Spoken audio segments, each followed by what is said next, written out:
It was me. He's no longer absent.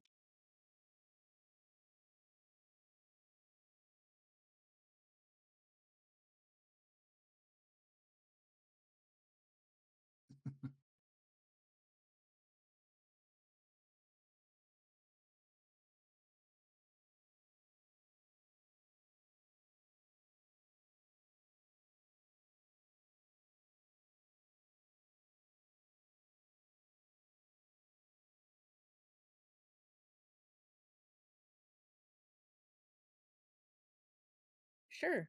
It's just going to go under the radar that there's art coming.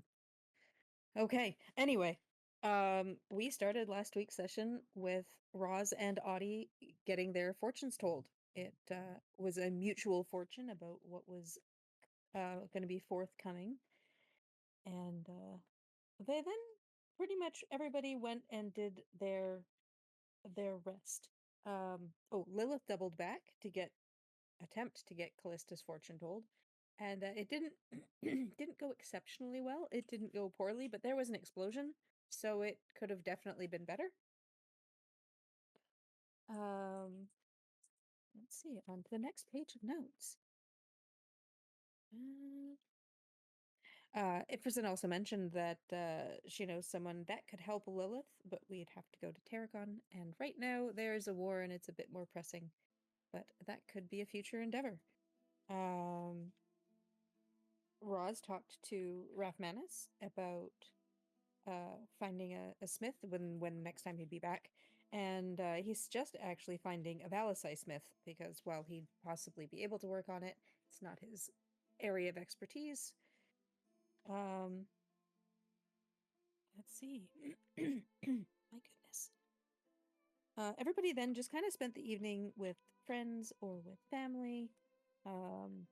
It was pretty much an all-around good day. Roz gave Lilith the necklace. It was very adorable. And then we all rested. Because the following day, we headed out on our mission to northern Kendrasa. There was a time when we thought we were going to get spotted by some wyvern craft flying overhead. We weren't. We took the moderate path where we wouldn't be exceptionally fast, but we would still keep a good pace. We fought a rock elemental. Surprisingly, we lived. And then we took a rest. And while we were resting or coming to the end of it, we spotted 3 night automatons. And that's where we start. Does anybody have anything to add?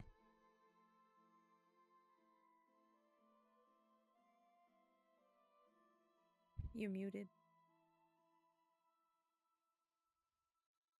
Only on Discord, was I? Does anybody have anything they'd like to add? Nope. Okay. Then I'm going to need everybody to do something for about 60 seconds because I've come to the conclusion that my dice are in the other room. So I will be right back. Play me off, Johnny. No one here can play you off.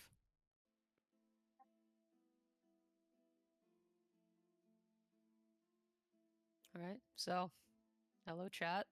I think chat is mostly us. That is definitely us right now. Mm-hmm.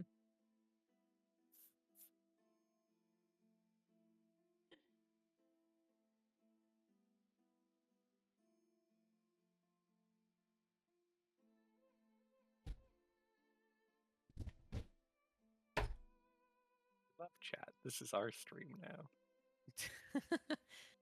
It always has been.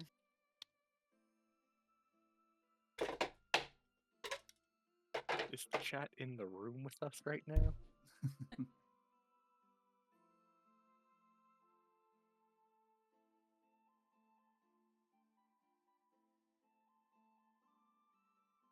The dire comes back to complete silence. We've entertained ourselves Perfect. by messing with We chat. were talking with chat. But we're chat. Yeah. But I suppose that is doing what I asked, so.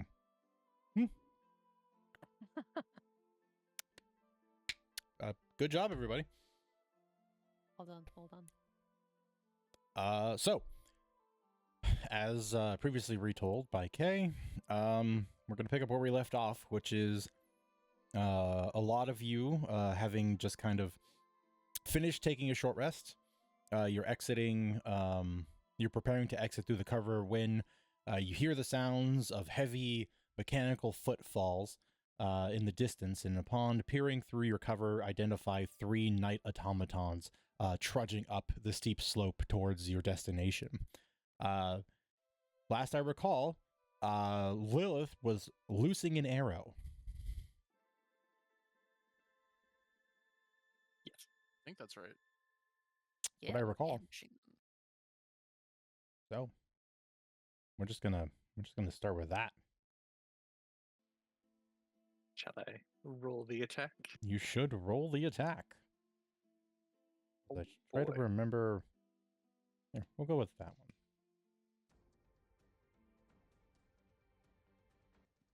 So it's so close to being really, really cool of her. Natural 19 on the dice, so 25 to hit. Yeah, I think that'll still do the job, though.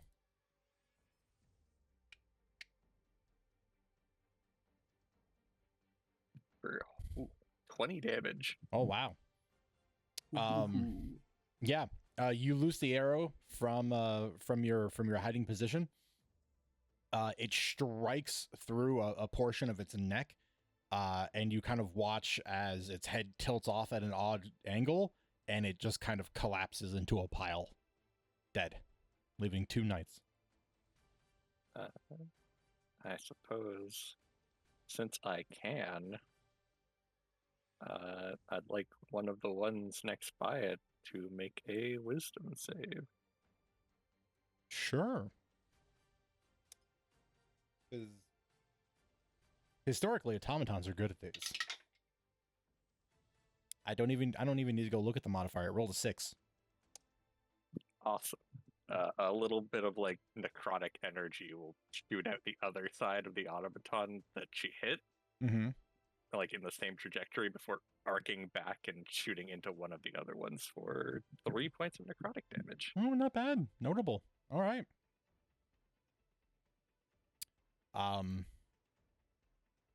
So we're sort of in a loosey-goosey initiative, because this patrol's, as you can tell, gonna fall apart pretty quickly. So we're just kind of doing who was acting first. So Lilith was very quick to react and fire off an arrow. So whoever just volunteers, you basically get to act next. They are near enough to you that it will only take 30 feet of movement to get to them. Oh, they're that close, are they? Mm-hmm. Great. Then I want a piece of one. Therefore, you go rushing out of your cover. I don't think it'll hit. It's only a 14. That will, I don't know why I keep closing this, just hit. Oh, shoot. All right. Given your track record, I'm pretty sure this thing is already dead. I rolled a 1 for damage, which automatically becomes a 6. Yep. I do 13 damage. Oh, okay. You're going to cleave into its midsection, hitting it kind of at where the joint connects to its waist, and it's going to just gush sparks. That seems like a weird use of that word. It's going to shower sparks from the wound, except it is going to maintain itself just barely, but is heavily damaged.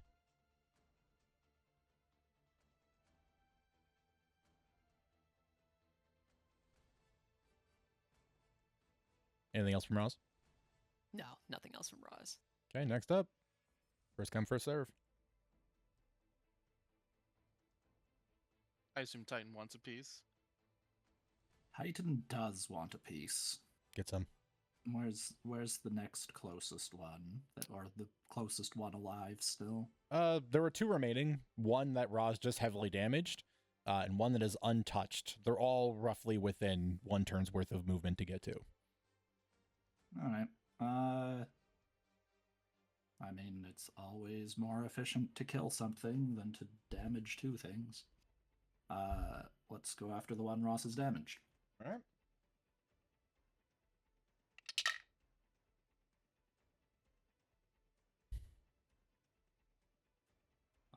14 14 to hit. 14 hits. Seem to recall just hits. Yep.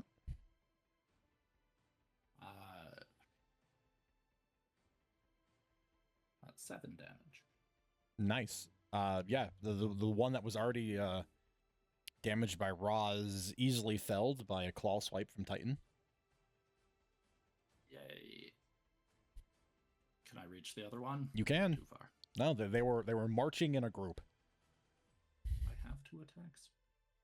I think it takes you a bonus action for the second one. That's right, it is bonus action for the second one. Mm-hmm. Yes, bonus action, claw attack.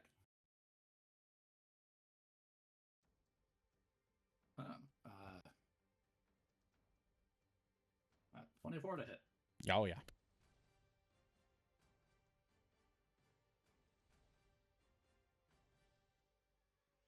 Uh, 11 damage on that hit. Wow. Nice. Yeah. Huge claw strike through just its midsection, just kind of rending through its armor, leaving these huge gashes in it. Similarly, sparks are just kind of pouring from the open wound and dancing off of your scales. It's still up, but barely. It Okay. is. That's all he can do. Okay. It is going to retaliate now. It is going to. Honestly, these are pretty simple. It's going to attack you, Titan, because you attacked it first. Yep. I rolled a natural 19, which I think will do the job. Yep. Oh wow. I mean, he's getting a little bit in 10 points of bludgeoning damage. Very good. That hurts. Yeah, I rolled a 7 on the 8. But that is all it can do. 2 remaining party members, Corona, Adi. Heavily damaged automaton remaining out of the 3. Does Adi want in, or? Yeah, I mean, she certainly would. Where she kind of like gets up from where she was resting because she's been a little fatigued, and she looks at it. Could you not? Or can you not? Well, you're a can and not a wood. Oh, whatever, just fall over. And she's kind of trying to insult it, but she's pretty exhausted, so could you make a wisdom save? So I rolled a natural 17. Yeah, she's not very intimidating, I guess, right now. So much so you also kind of acknowledge that the automaton doesn't even seem to like. Oh, I used my word at the wrong time. It doesn't seem to acknowledge anything of what you said. Like you think vicious mockery just sort of had no effect on it whatsoever. All right, leaves you, Corona. All right. Yeah, I guess she'll be kind of like bursting out to run towards it while Adi is attempting to finish it off, and it still stands by the time she gets there. She'll shoot at it first. Let me see if I can do the 12 damage with keyboard shortcut. 16 to hit. That'll do it. Okay, cool. And it looks like the damage is good. Oh, the damage is 16 good. damage. Yeah. You fell the last remaining scout with no problem. Yeah, at this point, considering they're very coordinated, she does not care about the gunshot kind of breaking their cover, because there's bound to be more anyway. And they're bound to know that their scouting group just got destroyed somehow. She's sure of it. Okay. Well, the 3 scouts have been destroyed, so we can remove ourselves from our very loosey-goosey initiative. In which case, we leave you back on the bottom of the slope, kind of looking up towards this this pathway toward up into the mountain. You observe that there are several trees, healthy, strong, familiar trees that you've used to see around your town of Greenwood, that are kind of dotting the slope down and up. Except you did note that several of them along one side of it, they seem to have just been absolutely decimated. The trunks and leaves have all fallen. Big kind of burns kind of just went right through them all. So just a quick old little reminder of that. But that being said, your destination is upslope. The scouts are felled. How would you like to proceed? Right. Everyone feel fine after that fight? Yeah. Ambush worked out pretty good. I'm good. All right. Probably not that far to the outpost now. Feel like you can press on? I'm good for it.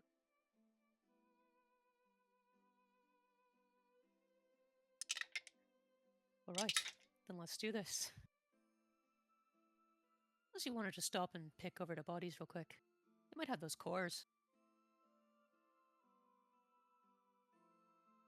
Point, but might be better to just go to town. There's bound to be more automatons over there anyway. We'll pick them up on the way back if we need to. That too. Ah, good point. There's going to be more cores than we can carry anyway, probably, right? That the wildlife will be taking them.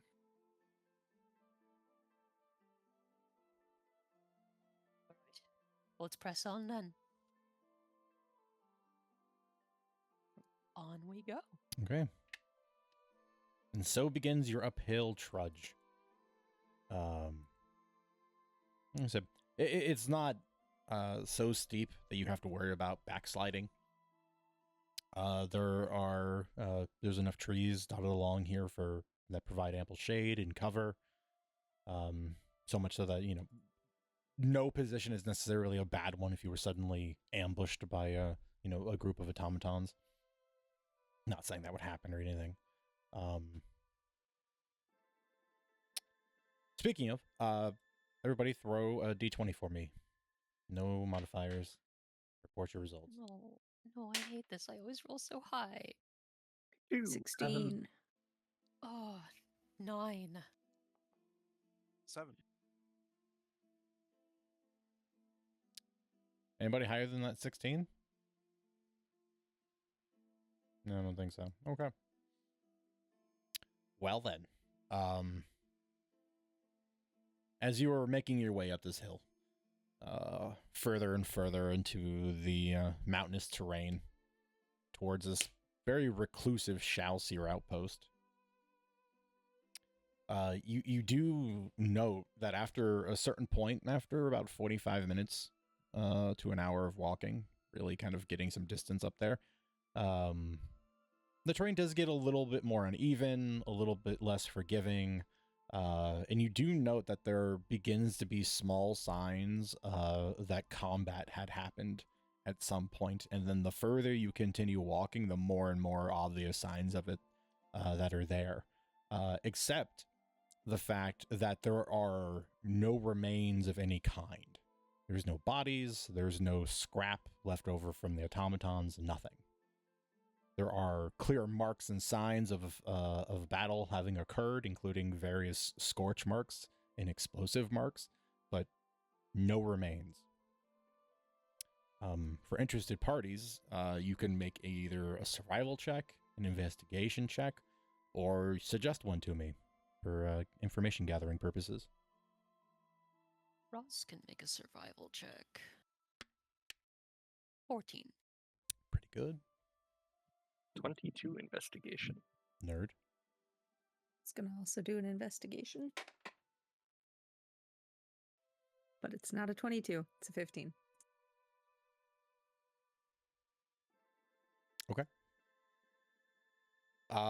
First, a survival check. For you, Roz, a general idea, and you kind of were picking up little signs of this as you all were making your way up this slope. That there seems to have been a pretty steady progression of night automatons making their way up this hill, but you're never identifying footsteps going back down. And the numbers that you get a good idea for, probably just under 100 or so, after just realizing there are certain sections that they regularly use. And you go, there's been a lot of automatons through here. And to add to that, you do notice that where there are no bodies, very clearly. You can tell there are bits and signs of individuals. You can tell there's an occasional spot of blood, along with drag marks, some of which are much wider and heavier than others, that you think might indicate somebody or something is hauling the remains of the automatons away from the battlefield. As for our investigators, I'm going to start with Audie, and Lilith, you'll get this information as well, which is to say, kind of surveying everything that's gone on here.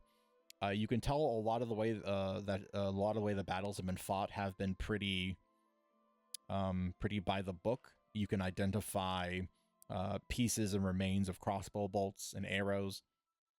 Likewise, a quick gander will tell you that explosive devices of some kind have been used, and probably not in the same fashion of throw them in a group of enemies to harm them, but you note that they've always been on the backs of large boulders where you think they probably have secured enough rocks and debris to create miniature rock slides to make it more difficult for the enemy to rapidly approach them, so that way they can always continue chipping away at numbers and inevitably winning the battle for them. But Lilith, you look around and you see a lot of signs of clever tactics being used, tactics that would be employed by a small number of individuals to win against larger numbers of enemies. Except, you do note that there is an unusual type of damage you're observing from time to time. You really only ever see it like maybe 2 or 3 times. And by looking at these marks, especially as a marksman yourself, you can tell that whatever is firing this and whatever it is, there are sections of rocks where you could tell somebody was using it for cover. Even just kind of looking around, you can see the impressions where someone was currently or previously standing. But there's a section of rock that is sort of cleanly removed, as if something cylindrical just passed straight through the rock like it wasn't even solid mass. And it seems to have occurred in a couple of places and often enough that there is an unknown weapon that you've not seen or heard of that has been employed on the slopes that you think is probably responsible for the inevitable retreats of the guerrillas that are fighting up on the slopes.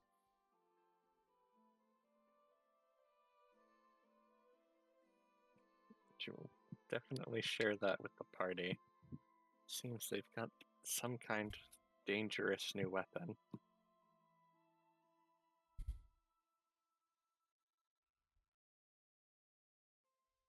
That ain't surprising to me. Probably always trying to innovate. That's what war does best, ain't it? He makes gnomes in war, and yeah, that's about what you get.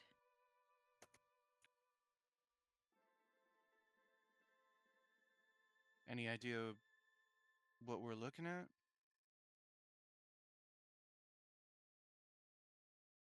Something that just blasted through this rock like it wasn't there. Did the rock seem completely ineffective in blocking any of it? Like it just went straight through and doesn't show any signs of like curving or anything? It looks like it went straight through. She'll like point it out so people could see like a hole straight through the rock. Yeah, it's like looking at a piece of Swiss cheese, you know, one of those sharp corner edges where it's just removed. That's what this rock looks like on the corner. It is perfectly cylindrical in an extremely unnatural way. Maybe they got someone with magic. It's almost like it just disappeared. Maybe they moved it. It's possible. Or runs her hand along it. But Smooth. I imagine that the people that it was firing against probably have a better idea of what it was. So we should probably find them. Yeah, and not count on cover along the way, I guess.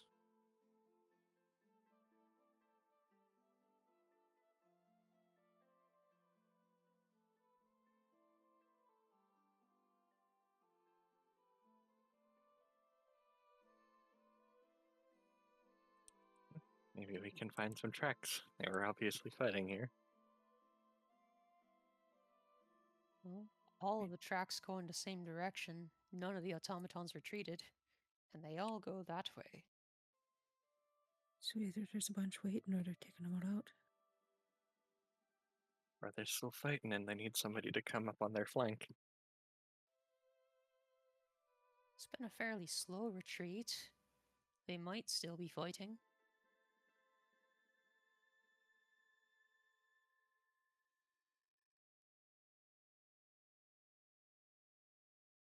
Right. Any other information we can gather from the area?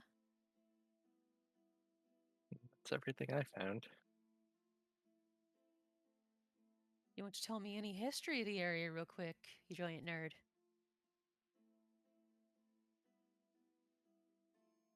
No. Fine. Then we'll just keep going, huh?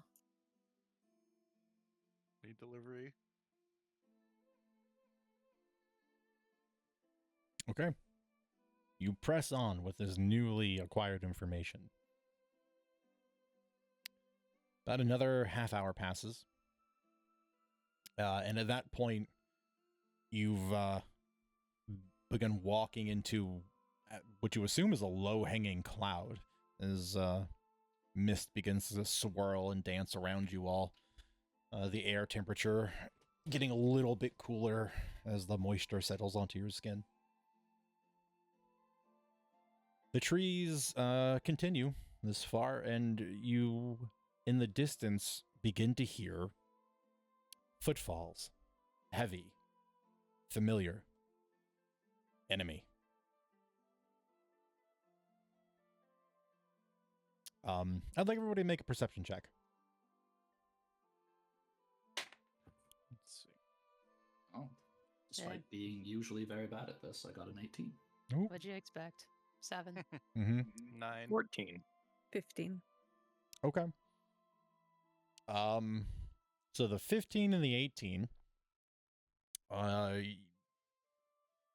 be it timing,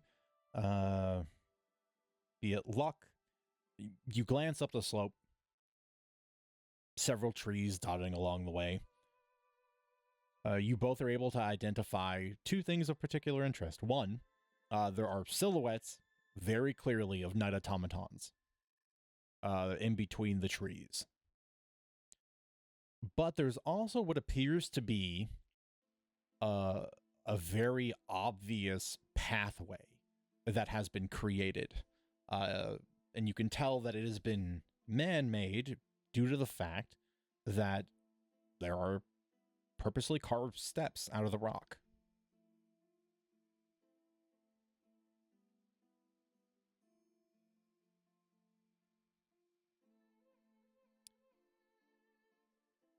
So, you know, enemies are ahead.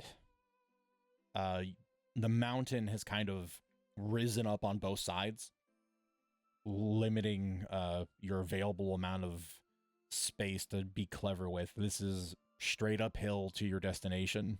There are things between you and it. What, if anything, are you doing prior to the initial approach? Well, it's gonna get some cover.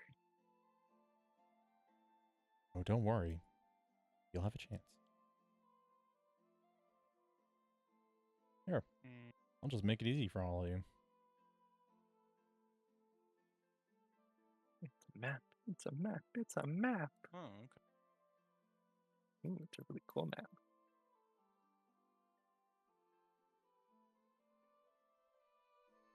I was gonna say I really hurriedly made this over the course of like 3 days, but I really put a lot of work into it. Although I didn't get all the greenery I wanted in, but so be it. Gotta say, it's pretty. You haven't even seen it all yet.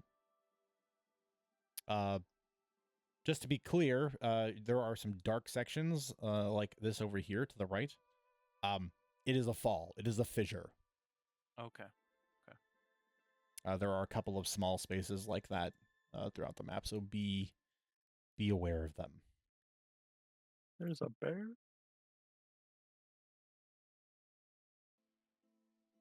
So, as I mentioned, any specifics prior to what is one way forward? Nothing specific prior for Roz. Maybe, I mean, yeah, the most that Corona's probably going to do is like just try and keep quiet. But other than that, nothing special. Okay. Anybody else? Do we know how many nights were ahead? Like, did it look like a lot or a few? With your perception check and the amount of fog that's here, you have an idea that there's at least 4, but based off of the noise you can hear, you know there's more than that. You just can't make out the numbers between the fog and the tree cover. Okay. And then Audie would share that. There's a sizable amount ahead, more than a tree, but who knows how many. Right? Do we want to try to get a jump on him, or just go punch him in the face? No reason not to try and be sneaky. Yeah, that way if we find out there's actually 50 of them, we can regroup and reconsider. I don't think we can take on 50. Right. Then, darling, Lilith, you care to lead the way? Just follow my footsteps. We'll start leading the way forward. Okay. Trying to guide the party a little bit into being sneaky.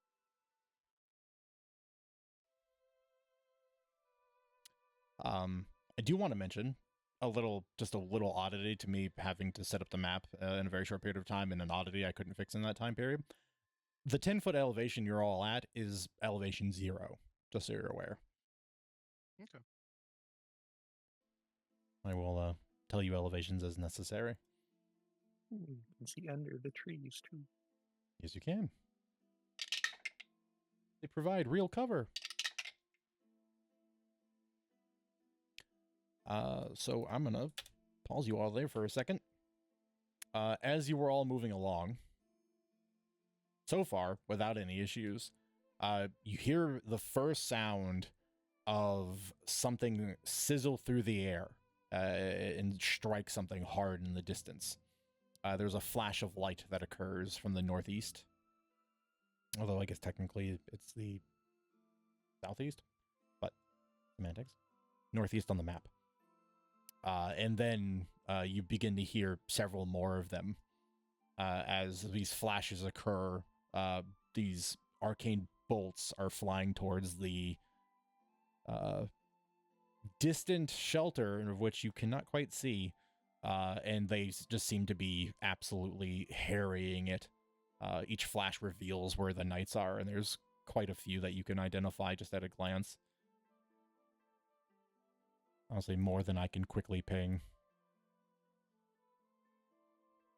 Needs to say, there's a lot of them.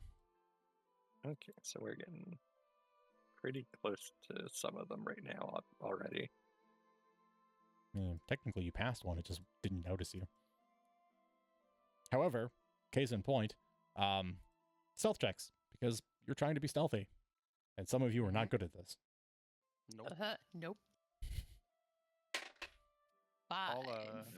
I'll burn inspiration just to neutralize my disadvantage right now. Okay.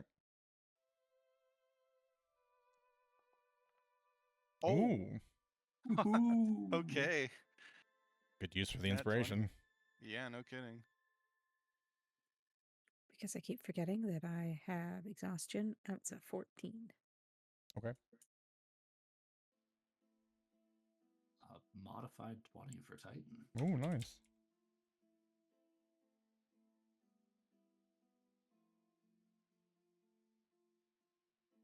Mm, 14. I'm sorry, Roz, what was yours? 5. I see. Let's go. Yep. Average of a 15.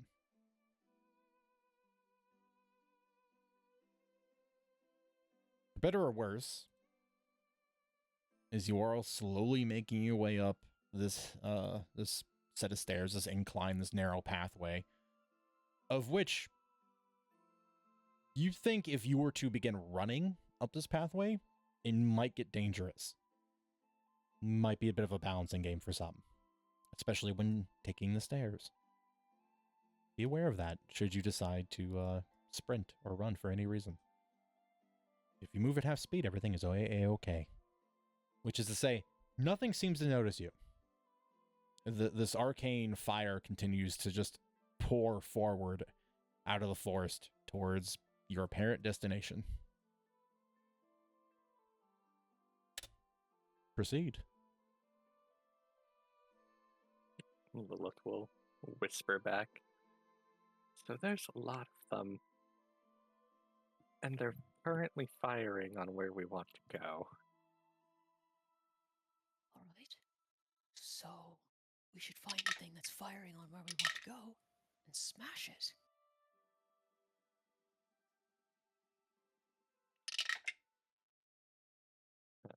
Can we tell where it's getting fired, like the trajectory?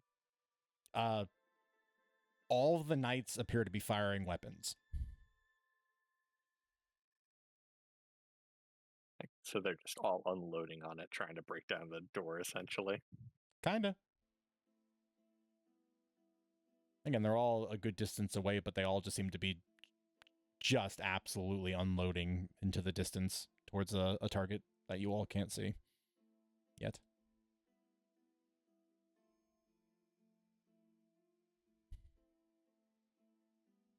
Try to get closer and get a good position, maybe?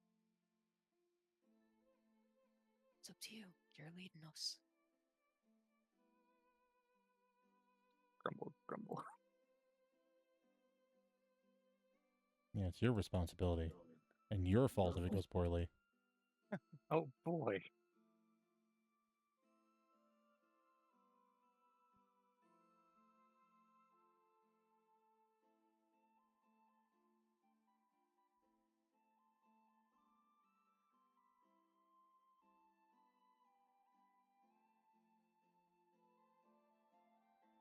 They all seem to be below the trees, right? They are below the trees. So yeah, so on the pathway, it is as you've started climbing it, it is slowly inclining towards a higher position. So you all are about 20 feet up. You are 10 feet above the knights.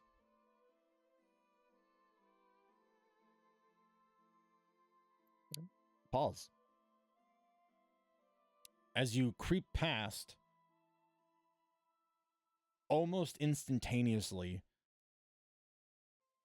the knights here and here both turn and level an arm where there is not a fist but a glowing cannon and fire at both Lilith and Roz. Uh-oh. Great timing for me to roll very poorly. 15 for both of them. Misses. Okay. Something about the sudden shift, the quiet that was on either side of you. Both attacks come whirring over your heads as you duck lower using this pathway as cover. They both seem to have been made very aware of your position. So, you basically have one of two options. We can, like before, keep it in the loose initiative and it'll become a bit more of a skill challenge, or you can just go straight into the combat.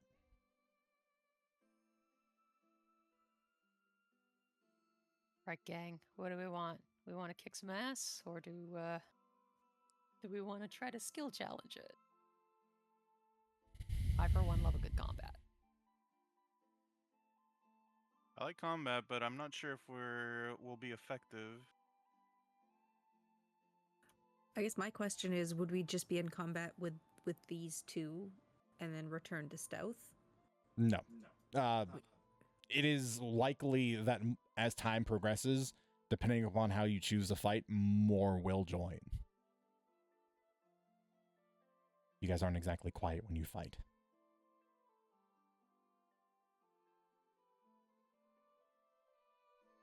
Realistically speaking, there will almost always be additional enemies that will join.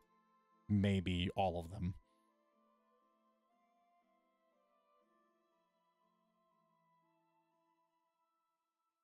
So? I mean, combat keeps us in order, for sure.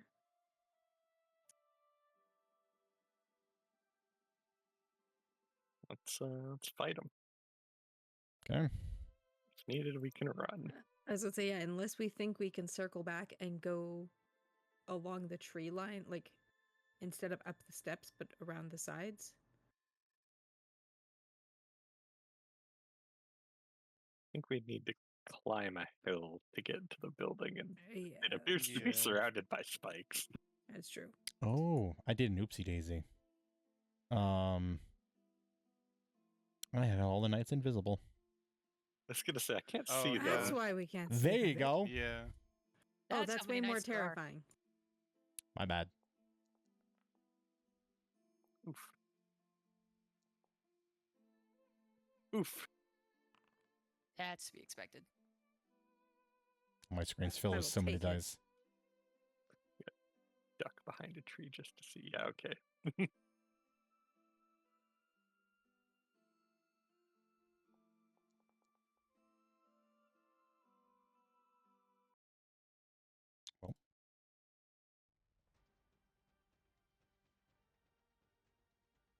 Okay, we're appropriate. We begin. Melody, you're up first. Oh boy, I am I? Mhm. How many distances? Distances. There's a measuring tool. Yes. It's been a while since we've actually done combat. Okay, they're in. And they're within. I don't think any others. Oh, whoa, way too far. The three that are within range of me being this one and this. Click and hold. Thank you. That one, and that one. Mm-hmm. We're going to cast Bane on them. Okay, then. And make charisma saving throws. I'm hoping they're not very charismatic robots. Again, infamously, automatons very charismatic. Make sure there's nothing unusual here. Nope, all the same.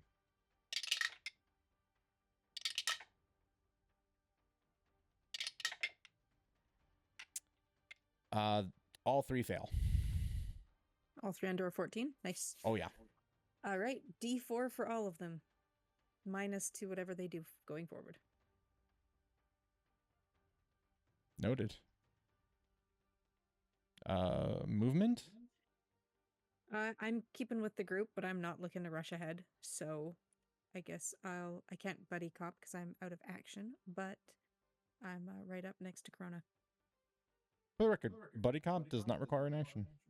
Oh, well, Corona, if you would like that, I would I would buddy cop with you. Unless you're Absolutely. planning on running forward. Nope. She's staying back there with Adi. Even then, even if just right now, 2 AC and not being able to be flanked is always good to have, even if it's broken not long after.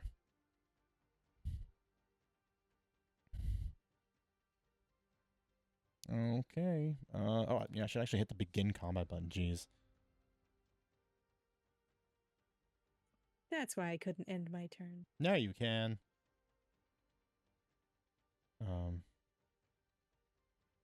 Well, moved on anyway. Yeah.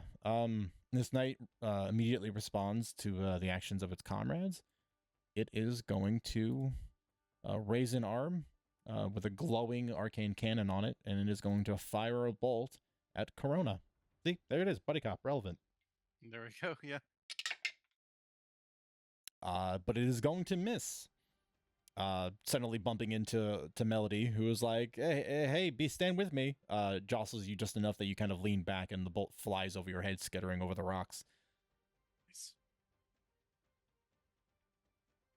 This one is likewise going to respond. Raise an arm. It's going to take a shot at Lilith. Ooh, that one's good, though. 22 to hit. That'll hit. 6 points of force damage. The bolt sizzles, colliding with you. It's like being just punched squarely. I'm Very not uncomfortable. concentrating on anything game. Very forceful.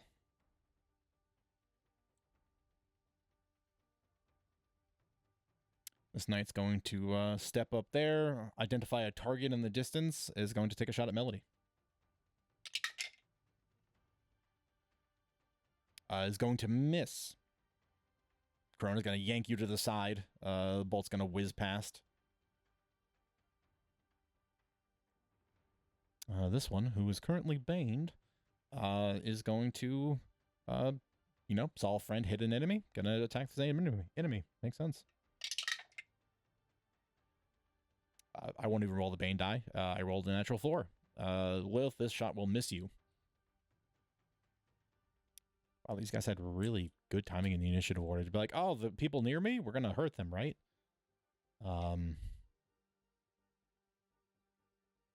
How far above did I say you were from the automatons? 10 feet. 10. Okay. You're safe for now. It's going to take a shot at Lilith. 24. Hit.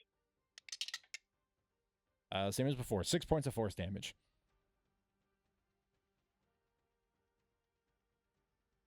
Corona. Ooh.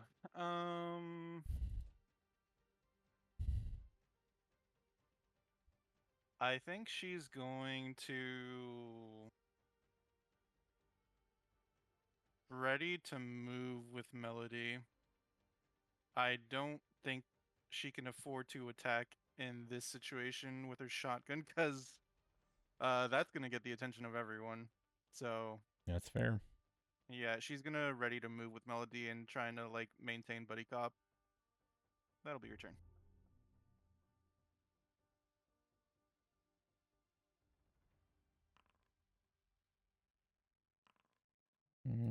Okay. We have another knight. I lost myself because I was trying to do something, and I'm still trying to do something else. Where'd you go? There you are. This one is close enough that I actually have to roll a die to determine what it's going to do. It is going to move closer to the path and turn about. It is going to fire at Lilith, who's first and foremost. 22 to hit. Hit. Ooh, biggin. 9 points of force damage. That is its turn. Lilith. Ow. That's what you get for taking the lead. All right. Well, pain, and nobody in sneak attack distance. So we're just gonna take a shot at this one that's really close.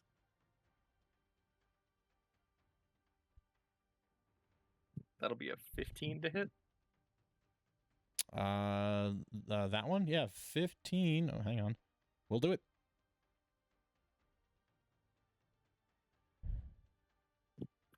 15 points of damage. Oh, wow. Very nice. Proximity is both a helper and a herder. It crumbles. Ignore the fact that it Then- bleeds. That's weird. She's going to drop prone. Wise. And with the elevation, is being prone enough for her to take the hide action as a bonus action? You can try. She will try. It will matter for some, not so much for others. That'll be an 18 total. Okay. Noted.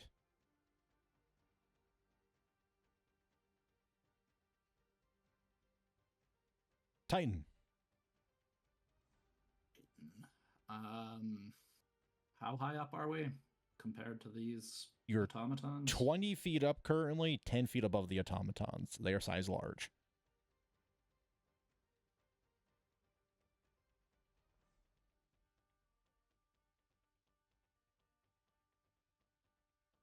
Feet up.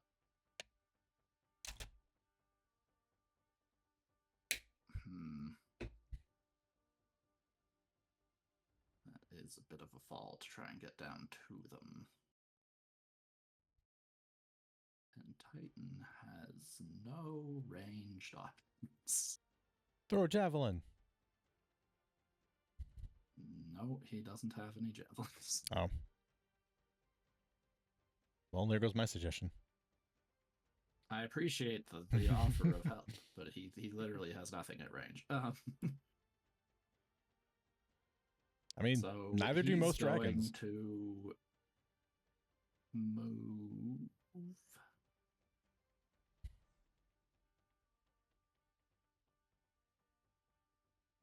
close to Roz and take the dodge action, I suppose, A fine choice. for now. And if Roz would like to buddy cop, he will do that as well. Absolutely. Pick a space to move into, please. There you go. I'll move into Roz's space. Honestly, super neat module that. I dig that. That is really good. And that's it for Titan for now. Okay. Before any other automatons act, gotta do something a little else. Something somewhere else happening, as one does. Meanwhile, at the Fortress of Solitude. I mean, if Superman was up here, this would be a very different scenario entirely, I think.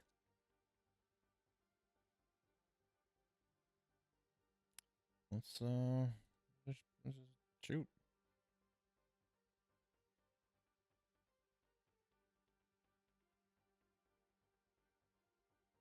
Okay. Well, that's nothing going on there. Moving on. Just in time for that automaton to shoot back. And miss. Let's see. This one is going to jump over this gap. I'm going to notice he's got a bunch of friends here. Going to get there. Going to rotate and is going to shoot at Titan, who is dodging and buddy copped. Let's do it. Yeah, a big old miss, a natural 4. Excellent. Sizzles by. This one is the same opinion though. He's going to move up on top of the wreckage of his friend. He's going to turn. Going to shoot at. Well, actually, no, man, there are no good choices. Titan is the more obvious choice. Biggest target there. Double 8s for a miss. Hooray. This one's going to advance up here. Shoot at a target none of you can see. And miss. Cover is great. Same for this guy. Miss thanks to cover. And this one, likewise, going to advance.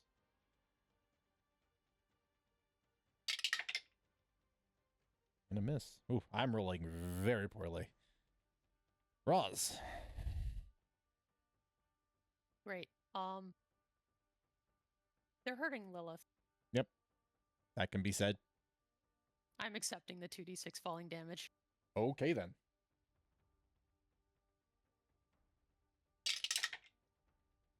For a whopping total of 10. Great. 10 damage taken. Okay. Land prone. Roz is just gonna stand back up, Mm-hmm. crack her neck, and let's fight. Sure. Hit him. 21 to hit, That'll do it. and I'm going to spend a ruthless strike to do a little bit more damage Advised. for a grand total of. Which damage do I had? Hang on. 21 damage. A lot of damage. You drop down into a less than graceful roll, pulling yourself up on the haft of your axe, but then immediately charge the knight, swinging hard, catching it in center mass, damaging it terribly. But in comparison to the one's downslope, this one's heavier armored. It's still up. Great. I'm gonna second wind, and that'll be my turn. Okay. Melody, back at the top. Yeah, seeing all the damage that's been thrown around, she's gonna try and inspire Lilith a little bit. Did it let me target you? I don't think it did. So hover over Lilith and hit T. I think. did. Or double right click. There you go. There we go. Yeah, but see, double right click will do it too. I don't know if it actually gave it over. Oh wait, that's neat. It worked. It's never worked before. I did it. All right. Yay. That was super cool. Yeah. Lilith, you're a crack shot. I'm pretty sure you can get to 40 feet ahead of us. Clear some room for us. That's only a bonus action. What else are you doing? I am absolutely going to be taking the dodge action. I'm Good pretty choice. sure because I don't got a lot of. I guess I've got a crossbow, so I could take that out. You could. And you can do that and still dodge. But I could take a shot. Well, yes. Well, yeah, but I'm saying you could take it out. Yeah. So I'm going to actually take out the shotgun. Sorry, I Wrong suck at person. There you go. Yeah, I'm just gonna I borrowed borrow that. this. Thank you. Yeah. And take a shot with the crossbow on. I think this is the closest one to my face. Go for it.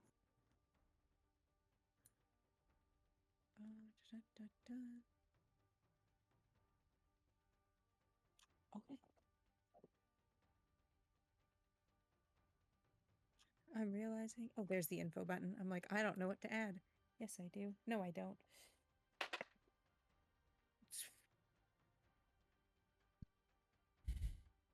Plus 4. 15 Plus 4. Thank you. So 19. That'll do it. And a D6. It's D8. D8? Cool. D8 plus I need 2. to figure out where on my sheet I can see that. If you hover over the item in your inventory, it'll show you like modifiers and what to add.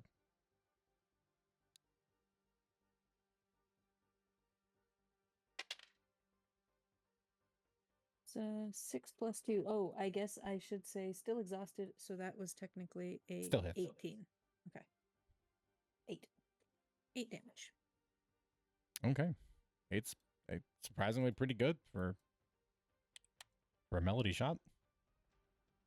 Yeah, the bolt zings, parting through the trees and catches the automaton, wedging itself in one of its joints. It was a pretty damaging shot. Are you going to move, Melody? Nope, staying buddy copped. Okay. Unless Corona and I can move together to move up. No. She did prepare her movement Oh. to move with you. Okay. That was her turn. Well then, yeah. Move up to here. and I can't move on when it's not off my the turn. turn. But yeah, yeah. We know what happened. I mean, I'll just think it's better if I just do that. Yeah. Okay.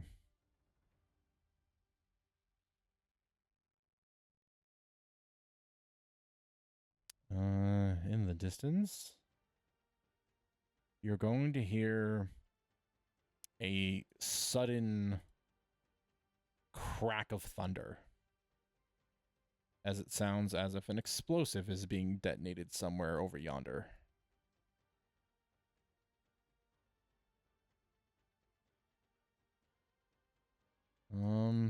Where is the best cluster of enemies?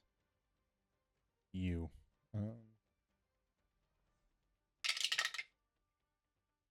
Oh, wow, they both failed miserably.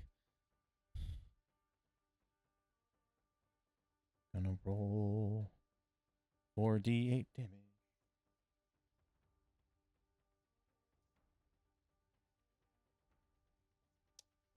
Can't find a d8.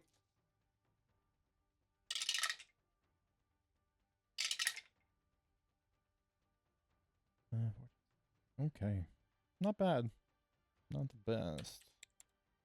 Actually, as a matter of fact, I rolled like exact opposites both times. I rolled an 8 and a 1, and then a 7 and a 2. So, perfectly average.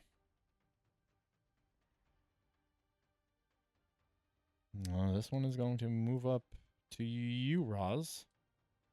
It's going to bring down a big gauntleted fist for a slam attack on you.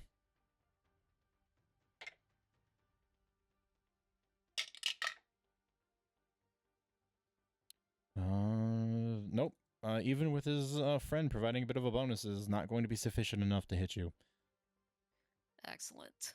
Your armor will, in a quick sidestep, absorb most of the damage. And by most of it, I mean all of it. Well, this one sees an exposed, very large dragon eye and is going to try to shoot him. That dodge is great, because I rolled a natural 20 and an 11 for a 16 to hit, which misses. Yeah, that misses. Just so misses. Not even close. Well, Adi just shot this one. Didn't like that. It's going to squeeze between these trees. And it's going to shoot Adi. 19 to hit. That meets. Then it is going to hit. Why am I losing all my dice? Owie. 9 points of force damage. And I need you to make a concentration check.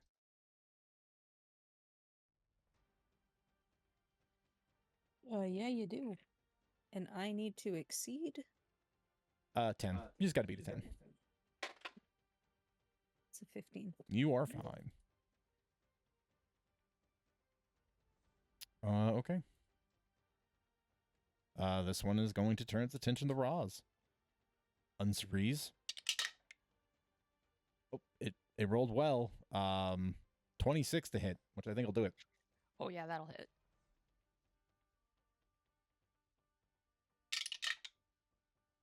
And I rolled max damage. 11 points of bludgeoning. Got it. Just brings down a big fist, taking advantage of the sidestep that the other one forced out of you. You catch a glancing blow on the back that mostly knocks the wind out of you more than anything. Nothing going on there. Nothing going on there. Corona. With the elevation and all that, is this guy still within 10 feet? Yes. Okay. Then he is thankfully in range. To attack. Oh, there we go. Okay. Yep, she's gonna attack. Pull out her shotgun and what was it? It was this. Then click. Yeah. Misses. Yep. 12 is gonna miss, yeah. Unfortunate. She'll use her bonus action to shoot again. Okay.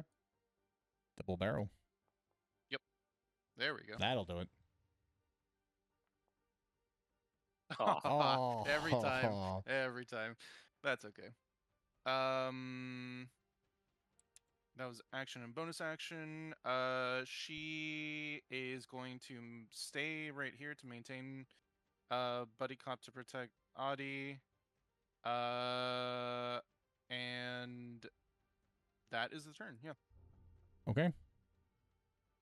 This automaton is going to actually change his direction. He is going to advance after hearing the explosion of his, the explosion catches allies, and he's going to move onward. Lilith, it is your turn. You are currently prone. Yeah, she's going to pop up out of prone. And try to take a shot at this guy up here. Go for it. Was the stealth successful for advantage? It was. In which case, that will be an 18 to hit. That'll hit. Oh, big damage.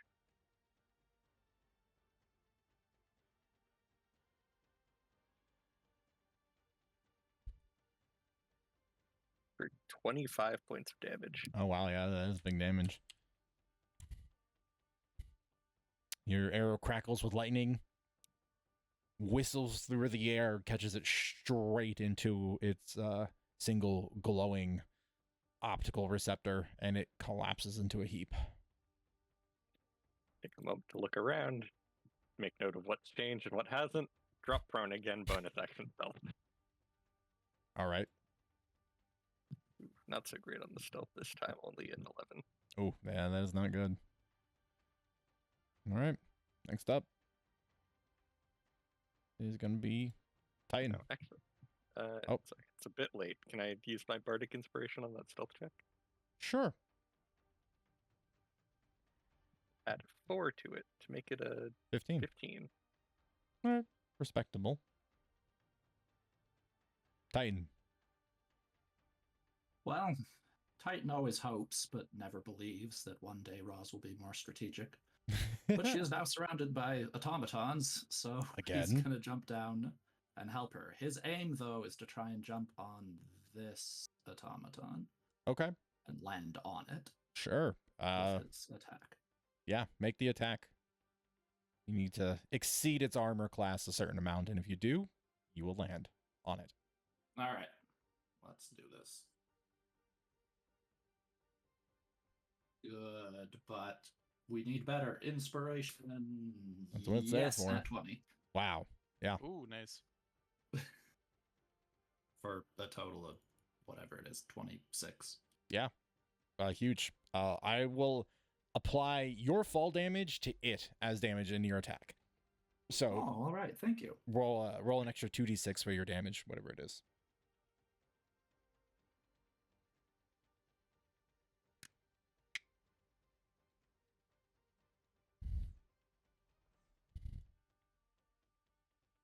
Uh, 25 total damage, Ooh. 6 of which is fall damage. All going crazy. Titan, you land on it with your weight and force, claws extended, shredding into its neck and shoulders. Wires break and snap, and its head just tumbles off, and you land on top of it, crushing it into just scrap underneath you. Yay. It is I'm dead. now buddy cop with Roz if she'll let me. She'll let ya. After initially taking a partial swing, realizing it's Titan and not another automaton. But that's it for Titan. Okay.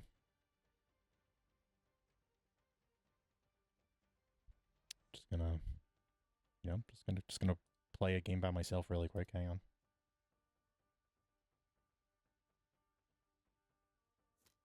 And I'm going to continue being really bad at it. Moving on. Yep. I'm just gonna get all these turns out of the way in one lump. This one, however,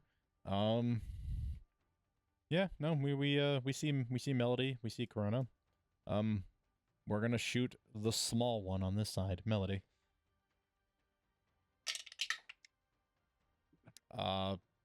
Good again. I don't know what is up with the right side ones. They've got great aim. 23 to hit.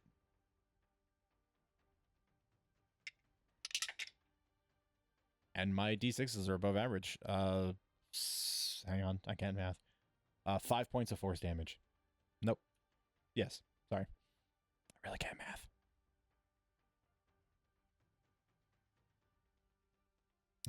This one will prone targets here. Friend just hit Melody. This one's gonna try to hit you too, Melody. Cocked. In your favor, because it was cocked between a 15 and a 12. But this is a 7, so for a 13, which will miss. That one, and that one, and that one. Okay, I have 4 turns to take away from you guys. Roz, it is your turn. Great. Roz wants this guy dead. Let's make him dead. 17 to hit. That'll do it. This guy was one of the more heavily armored knights, right? Correct. And he looks still pretty healthy, all things considered. No, we would consider him bloodied. I'm trying to decide if it's worth another die for damage.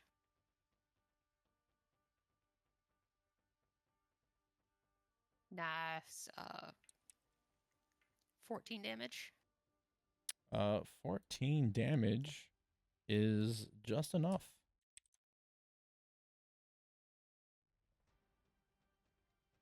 You bring a big, heavy wood chopping axe blow down on top of it. As its power core splits, you drive it into the floor. Okay, great. There are more automatons on the other side of this path. Mm-hmm. And the one way up north of us doesn't seem to be paying any attention to us. So, Roz is going to bonus action, activate her Divine Physique. Mm-hmm. Step over here. And even without a running jump, she is going to leap 12 feet in the air and then climb the rest of the way back up to the path. Show off. Oh, damn. But also What do I gotta roll? neat. Do you have the remaining movement to do so? Just barely. Then nothing to roll. Then I'm back up. You're hella strong. That's the advantage you get. These things you don't need to make rolls for. All right, that's my turn. Okay. Back to the top, Melody. All right. Melody's been hit a little bit, quite a bit actually. Mm-hmm. So she's gonna focus, I think, on this one, and she didn't seem to be able to insult them earlier, so she's not going to insult them. I mean, she's going to insult them, but not like that. Not with magic. Not with magic. And take another shot. I need to be making sure I'm keeping my inventory as well.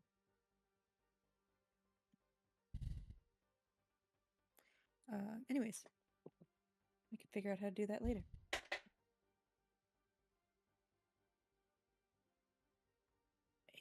That's a 12. 12 will not do it. It will plink off its armor. All right. Well, she kind of looks over to Roz as she comes up. That's a good jump there. Think you do the same on the other side? We're about to find out. Well, always believed in you. If I could target, you would see how much I believe in you. There you go. Yay!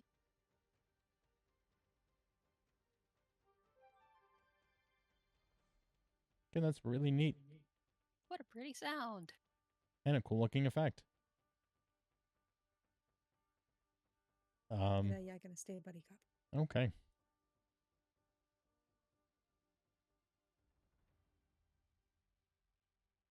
Yeah, I'm just checking out my options.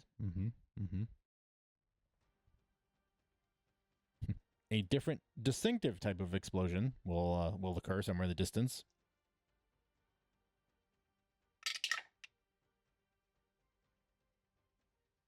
And then also a bunch of words that kind of echo down off of the mountain walls that you think are a bunch of swears, but you can't make them out.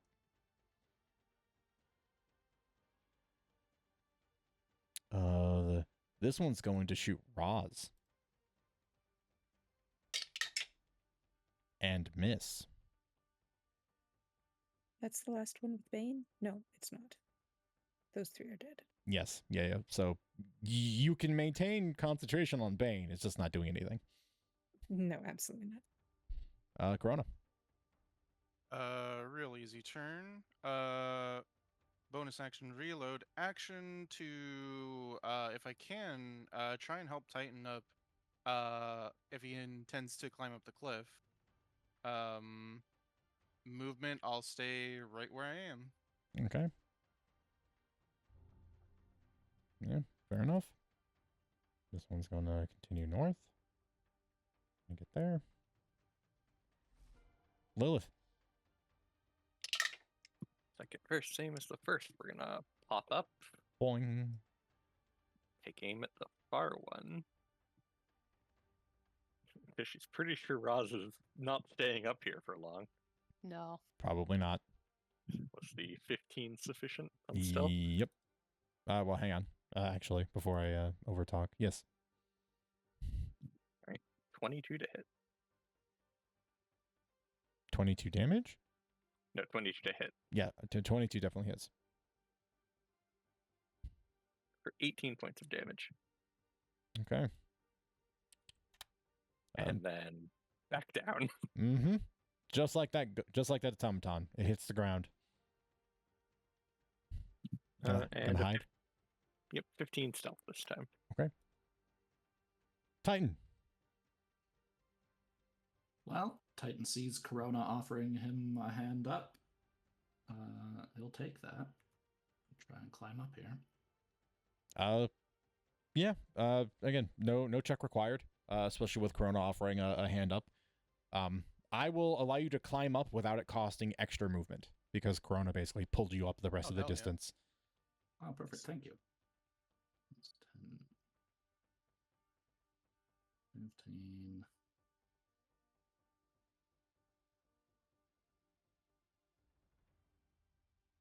I think that's about all he can do, though. So we'll stop there and take the dodge action. Good choice. I approve of liberal use of the dodge action. I think it's I feel like I feel like I think people consider it underrated, but that's not true. I think people totally know how good it is. At least they better. I think underutilized is the right wording. Mm-hmm. Oh, I did it. Yay. Playing by myself and it worked. Moving on. Hey, this one. Oh boy, so many targets, but Roz is the target.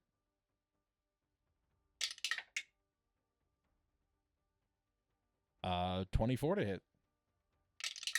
Yeah, that hits. 7 points of force damage.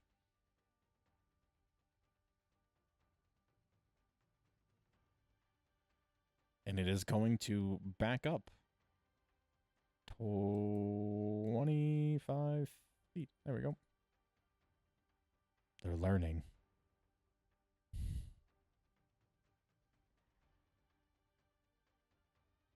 Roz. Very smart of it to back up.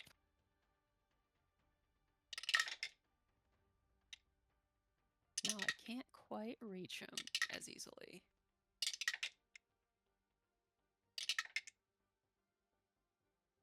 Roz can come down this way.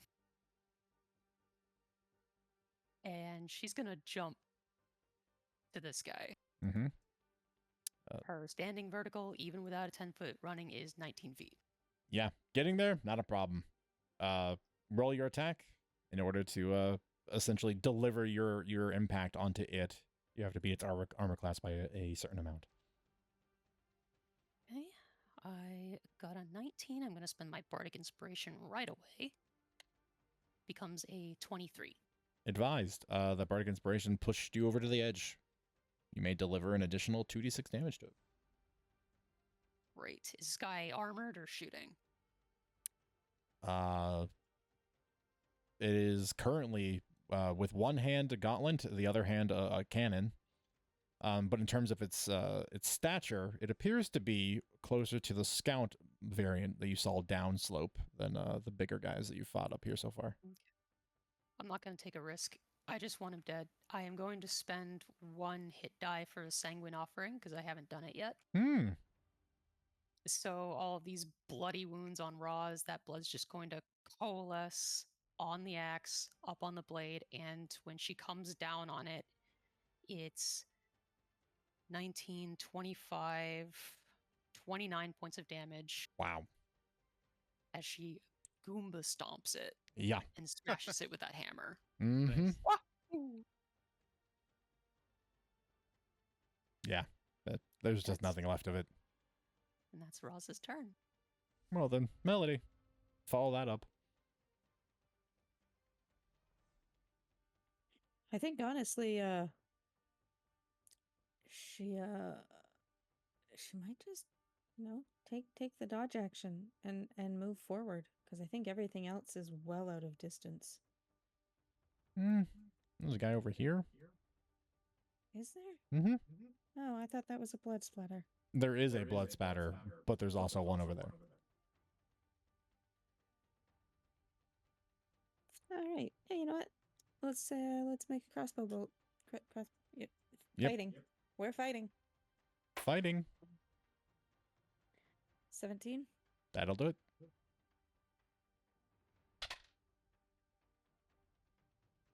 For 3 damage. Seems to graze it. Anything else, Melody? You gonna move? Yeah, I think it might be beneficial to start moving forward, because everything behind us is kind of dead. So I'll move up here to be with. Oh, I'm moving up here.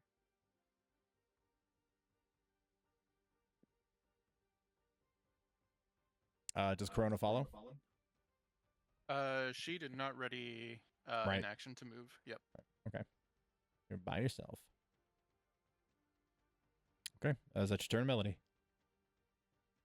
Yep. Okay. In the distance, yet another concussive blast goes off on the smaller side.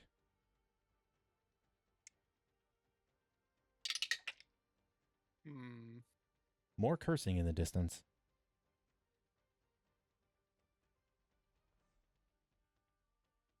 Don't know what to do, because Roz can leap giant buildings in a single bound.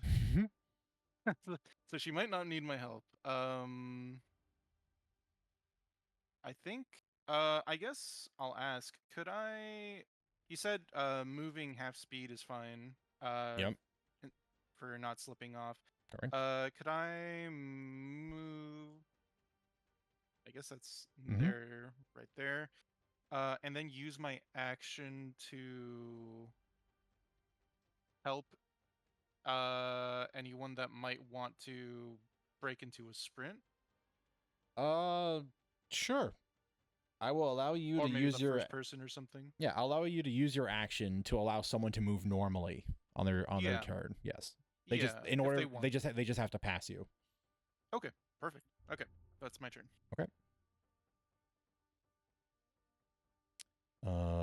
This guy is over there doing his things. Lilith. See, it's just this one over here, as far as the ones that are attacking us. Mm-hmm. Pop up, take a shot. Go for it.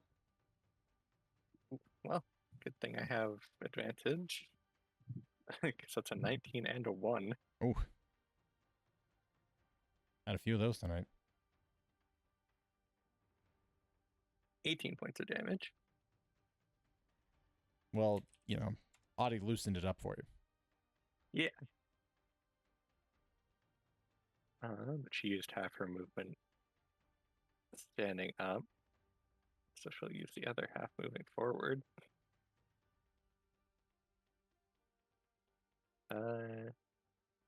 Yeah, she doesn't want to get too far away from everyone, so she will end her turn there. Okay. Titan.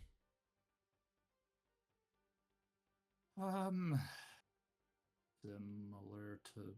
Well, actually, everything looks like it's taken care of around here. Yes, the immediate vicinity does appear to be clear. Then he's going to move on up ahead because he's heard fighting up there. Did Lilith take advantage of Corona's offer to go full speed? No, she was already in the front. She didn't want to get too far ahead. Titan will take advantage of that help. Okay.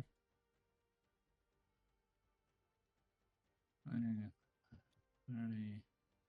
And that allows me to sprint, right? Or is it just normal movement? Well, technically it's normal movement, but like if you wanted to dash, you can. Oh wait. 30, 35, 40, 45, 50, 55, 60. That's it for Titan.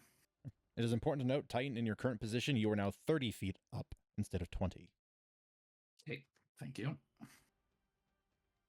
Yep, just gonna keep doing my thing over there. Yep. Moving on. Roz. Okay, Roz's turn's probably gonna be pretty simple. Dash.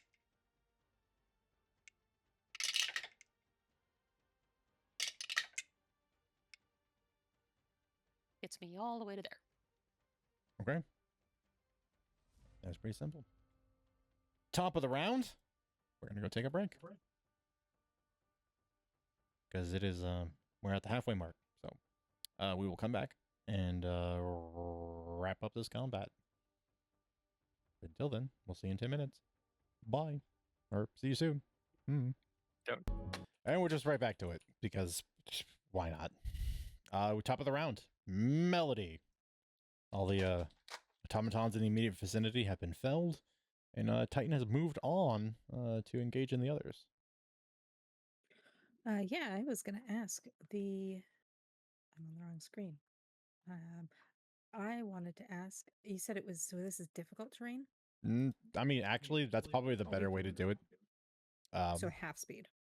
If you don't want to make a check to maintain your footing on the path, you have to move at half speed. Okay, I'm going to do that. Which is...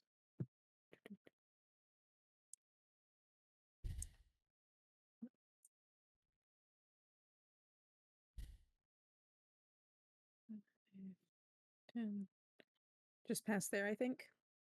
Yep. And I don't believe I see any immediate enemies anyway. They are pretty far forward. So then we're going to take the dodge action. Good choice. Just going to go straight to Corona's turn.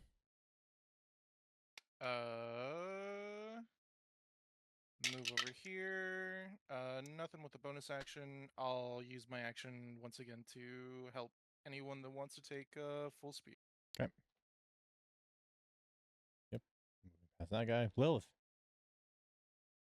Let's go half speed. Can I dash for another half speed? You could. In which case that gets me right there with Titan, who's going next. So I'm going to bonus action dash at another half speed. Oh, Rose. That'll be her turn. Okay. Titan is up next. Well, he's gonna. The Corona gave him a lot of momentum. He's gonna keep running, but of course at half speed. Mm-hmm. That gives him. Oops. using the wrong tools. 5, 10, 15, 5, 30. That gets him to there.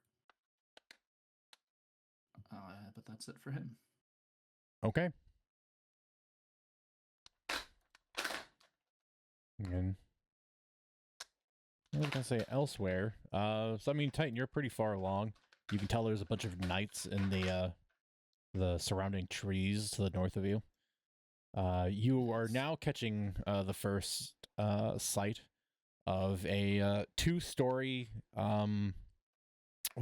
black stone structure of some sort, surrounded by jagged rock around the base, making it essentially impossible to approach except from the very front. The second floor appears to have a substantial chunk taken out of it on the left side, of which a brief glance shows you a glimmer of copper armor and a crossbow bolt comes zinging out towards this guy.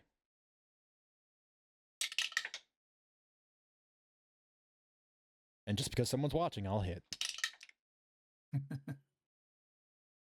Unfortunately, I did a solid 4 points of damage.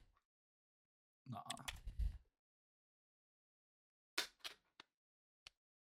And then as has been going on behind the scenes, you're going to watch as these knights that are all in these trees are going to just pelt the building.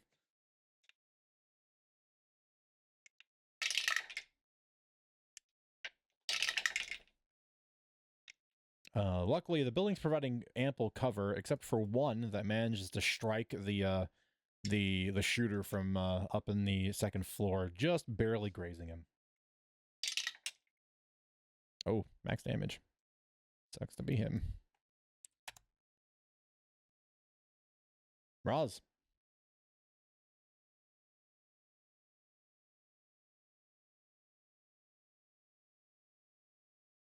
I don't think I can see other enemies from here. Or can I? It's hard for me to tell with the canopy. You really can't, no. Okay. You can hear plenty of fighting, and it's close, for what it's worth. Okay, I am going to dash. I'm gonna pause right there. And that's my turn. Okay. Melody. Yeah, gonna move ahead. I don't think did anybody use Corona's assistance to move full speed? Nope. All right, well, I would like to do that because I would like to move full speed and not break my skull open. Multiple choice. 5, 10, 15, 20, 25, and 30. Mm-hmm. We're gonna take dodge action because I still don't think anyone is quite within range. I mean, the light crossbow has a decent range. Oh, it does. You could begin shooting at actually pretty much any available target. Well, everybody else, at least I know Roz is on one side, so we're gonna take an aim. We're gonna take a shot at that guy. Okay. Place. For 12. 12 will miss. Or 13, sorry. But still. Yeah. Gonna miss. Gonna skitter off the armor.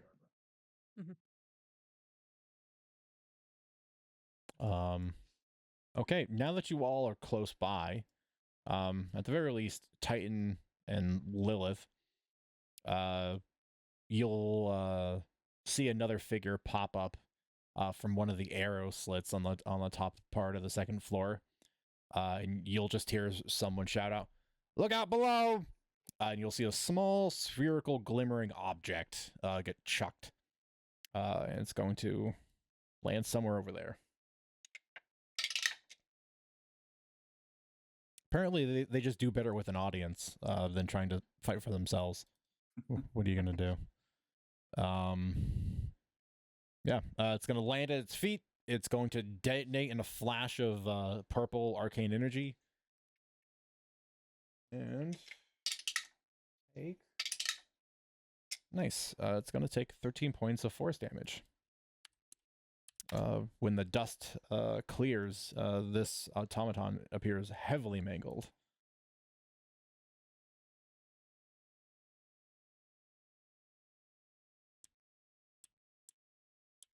Awkward. What is going on here? Why are you on this floor? Get out of here.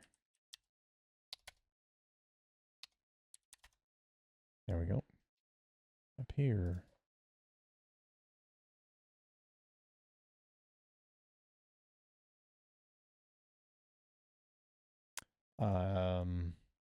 The front door to the tower is going to swing open, and a heavily armored hunk of humanoid is going to step out with a huge tower shield planted in front of him, and jut out a spear, and is just going to bellow, "Any of you that are coming up this path, get in here quick!" Corona. What kind of check is it to move full speed? Is it athletics? Athletics or acrobatics? I am Or generous. acrobatics, okay. Cool. Then I will do that. I will attempt to move full speed. Go for it. Should I move first or Make the check. make the check? Okay. I will. I'm really dumb. Sorry. The hero points we use. Do we call it or can we use them retroactively? You know, I feel like We can use these ones retroactively. Base inspiration in 5e, you have to use it before. Right. Okay. mm-hmm. I think that's why I was confused. Okay. I think if you just that's how can't it know the is. resolution. Yeah, you just can't hear from CJ what the. Okay. And then I'll reserve the right to call it if it's a really bad number. We'll all know if it's a bad number anyway, so. Yeah. Oh well, all right, cool. Awesome. So yeah, Corona's going to burst into a run here. I'm not sure where the land is. Probably here. Just moving. Just move in segments. If you have to. Okay. We'll just say. Oh, I see. Yeah. Okay, gotcha. Nailed it. So that's her movement, and we'll skip bonus action. She'll use her action to help Melody move full speed. That's her turn. All right. Well, Shamatam was just presented with a brand new target. Is going to shoot it. Is going to miss. The bolt's going to hit the shield and bounce off, zinging into the distance. Lilith. Lilith. Doors open right now? Yep. Wide open. I'm going to try an acrobatics trick to move full speed. That would be a 16. Yeah. 16 will be sufficient. Do I have to make a new check if I dash? Yes. Okay. So 30 feet. Bonus action dash. I'll use a inspiration to reroll that. Another 16. Okay. Yeah, that'll do it. Get me right to the door. And then I will use my action to get inside. Yep. I think I have to set myself to below 30 feet. You do. Yeah. So this is where things get a little wonky. You set yourself to 10 feet. We'll put you on the first floor of the tower. I had to hastily set this up so it doesn't flow super well. Let's get into some cover there. Yep. I said yeah, and as you approach, the dwarf just tilts the tower shield to one side and provides a gap for you to slide by. The people throwing things out of arrow slits, were they a floor up or? A floor up, yeah. So this set of stairs goes down. There's a ladder over here that leads up to the second floor via trapdoor. She's got just enough movement to get to that. It auto teleport me. She's not up the ladder yet. Okay. There we go. Just got to the base of it. Titan. I mean, they did just yell to get in there quick, but Roz is still down below. Titan's Thorn.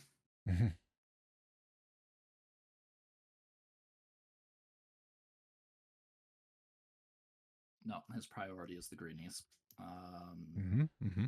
He's going to jump down. He's going to use Feather Fall to not take any damage. Mm. And then I think I land right in front of an automaton, correct?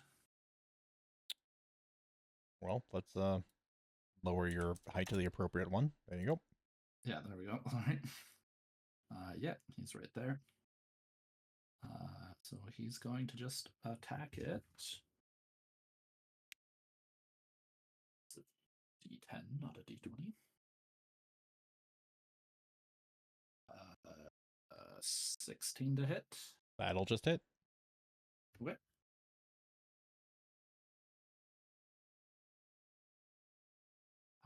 For 11 damage.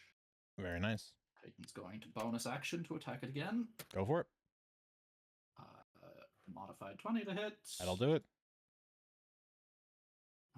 And 7 more slashing damage. Okay. Magical, if it matters. Unprepared for the attack from the rear. It is felled in those 2 heavy claw attacks. Wonderful. Titan's going to use some more movement then to get to this one. Okay. And that'll be his turn.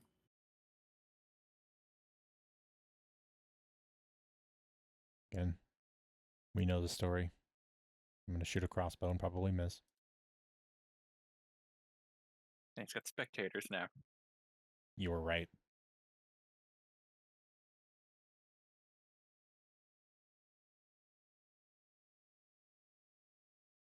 For big damages, 5. But he hit. Yeah, the automatons are just going to start opening up.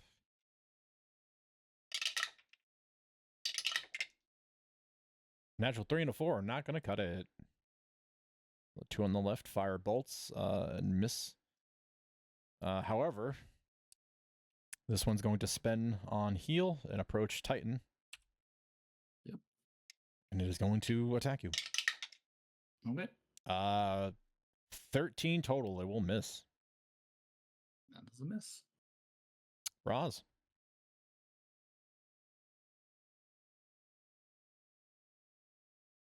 Exactly enough to buddy cop if Titan will allow it. Of course. Perfect. Take these losers out. Wait, actually, the one up here I know is hanging on by a thread. Yeah, they really rough looking. It's limping. Cool. It's 24 to hit. Yep. I can't do less than 13. Yeah, no, not even remotely. Okay. You do a really All sick move where you come running in through the trees, Titan lowers, you roll off of his back, and with the momentum swing the axe into the automaton and split it down the center. It's pretty fucking cool. Nice to see you, old man. Keep that up and we might yet win this. Melody. All right. Taking Krona's hand, gonna move the 30 feet. 15, 20, 25, and 30. And I don't think everything else is within range for me. Everything else is. Just 30. You can shoot everybody else at least. I was gonna say Titan and Roz seem to have some pretty good team stuff going on over there. So yeah, we're gonna shoot this one right there. Go for it. For 13. 13 will miss. Yeah, it is unfortunate. You did happen to pick one of the more heavily armored ones. Mm-hmm.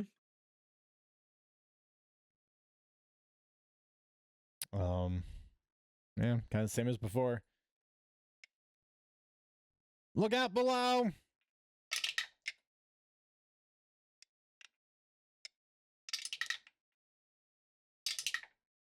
Gonna aim for one of the automatons on the left, since a handful of you have now gathered on the right. Another small explosive detonates. Seems to be effective.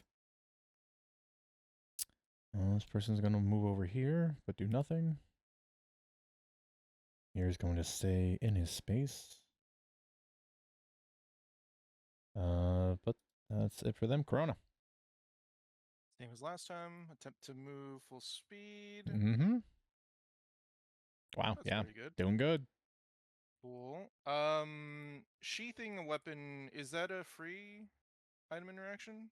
Yeah. Okay, cool. She'll sheath her shotgun to have 2 free hands.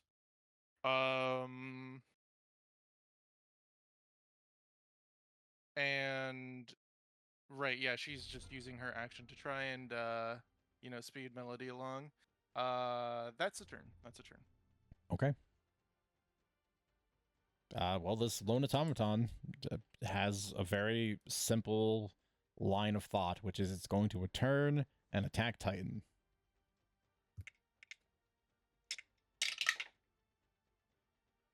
And I rolled a natural 6. It is going to miss.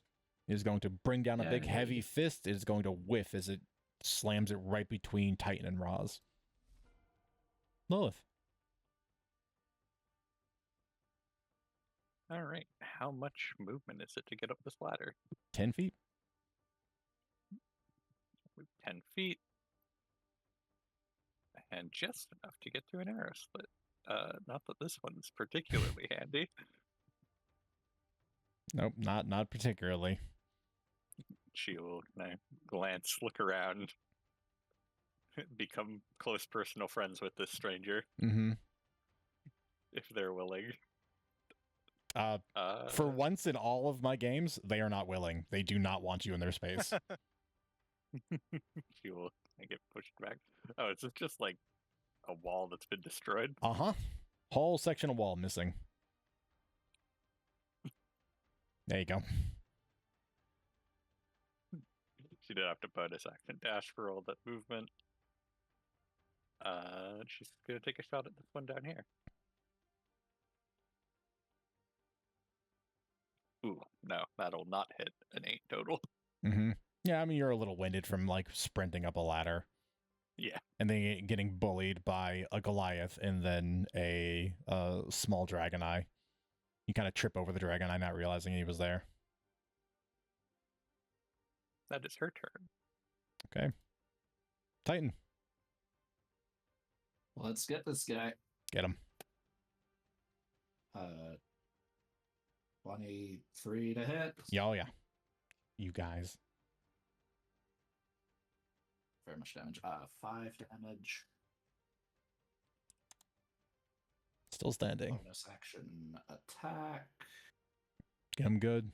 Oh, and not 20. Love those. Oh, yeah, we do Nice. love those. I think just basic math numbers gets you there, but 15 total damage on that at 20. oh, yeah. Down. Boom.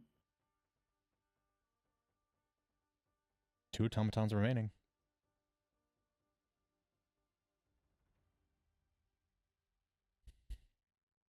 Would you like to move anywhere?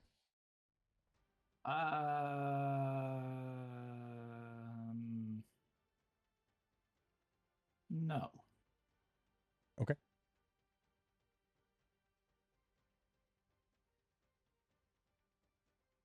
Reset Tarvik space. He's gonna pop up. Shoot a crossbow.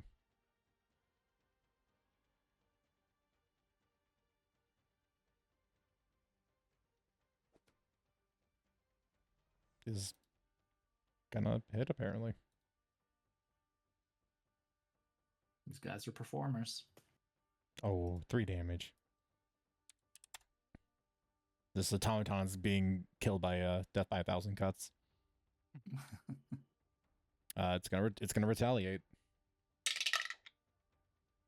Ooh, natural 18. It's gonna hit. Tarvik is gonna catch another force bolt.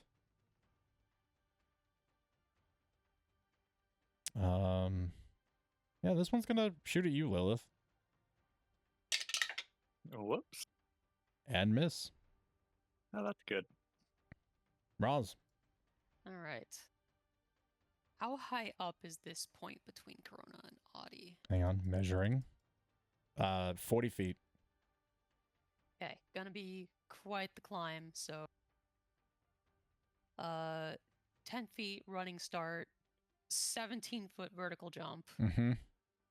Gets you halfway there. dash, which will get her just up to the edge without quite getting all the way up. If you're dashing, I think it gets you all the way up there. Then we'll be all Jump. the way up Yeah, there. well, like, because I'll just be nice. I'll round like the 17. That seems weird. Just not use 20 for the sake of 5-foot grids. Gets you halfway there, half your speed to get up. So no, hang on. You're right. You we'll just put you up there, but yeah, you don't have any more movement. Okay, yeah. Show off. Melody. Yeah, we're gonna be moving past, as long as it doesn't knock Roz back off. Nope. Unless Ross tries to stop you for some reason. No. I think that gets me. Oh wait, there's the path. It gets you in a tree. Yeah, and that's where we want to be. And that's with Corona still helping, or is Corona gonna want to help Roz? She is helping you. I figured out the keys. Good job. And yeah, gonna turn around. Do either of them really look worse for the wear at the moment? Yes. This one is riddled with crossbow bolts. Awesome. She's gonna take a shot at that. That's for a 16. That'll hit. Excellent. What was a slag and you'll be 2. For 8 points damage. Yeah. Melody, your errant shot is sufficient enough to fell that automaton.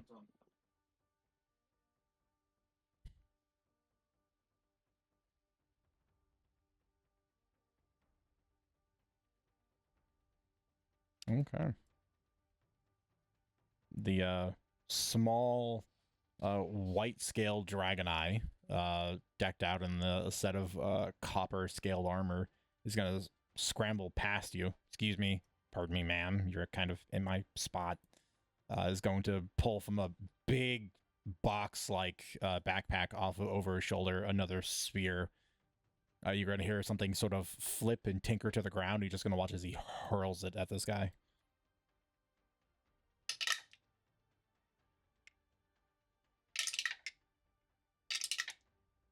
And it's going to hit it square in the face. He's going to do 16 points of force damage as you hear it crack and then just explode in a puff of purple arcane mist. Moving on. Melody, when you get just to that last little stretch there at the steps, the absolute just tank of a dwarf is there, and is just waving you forward with gestures of his spear. Grona. She will remain where she is. Roz is spry and young. Mhm.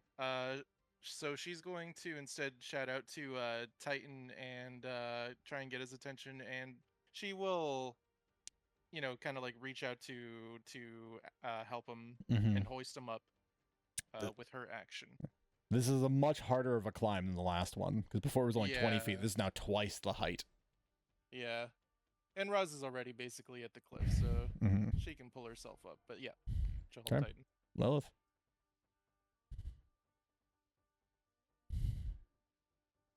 Sorry, had a chip in my mouth. It's going to happens. Duck out of sight, use a bonus action hide. Within 18 total. Okay. That's enough. Then just pop back out and take a shot. Rogues. That'll be a 24 to hit. Oh yeah, that'll hit.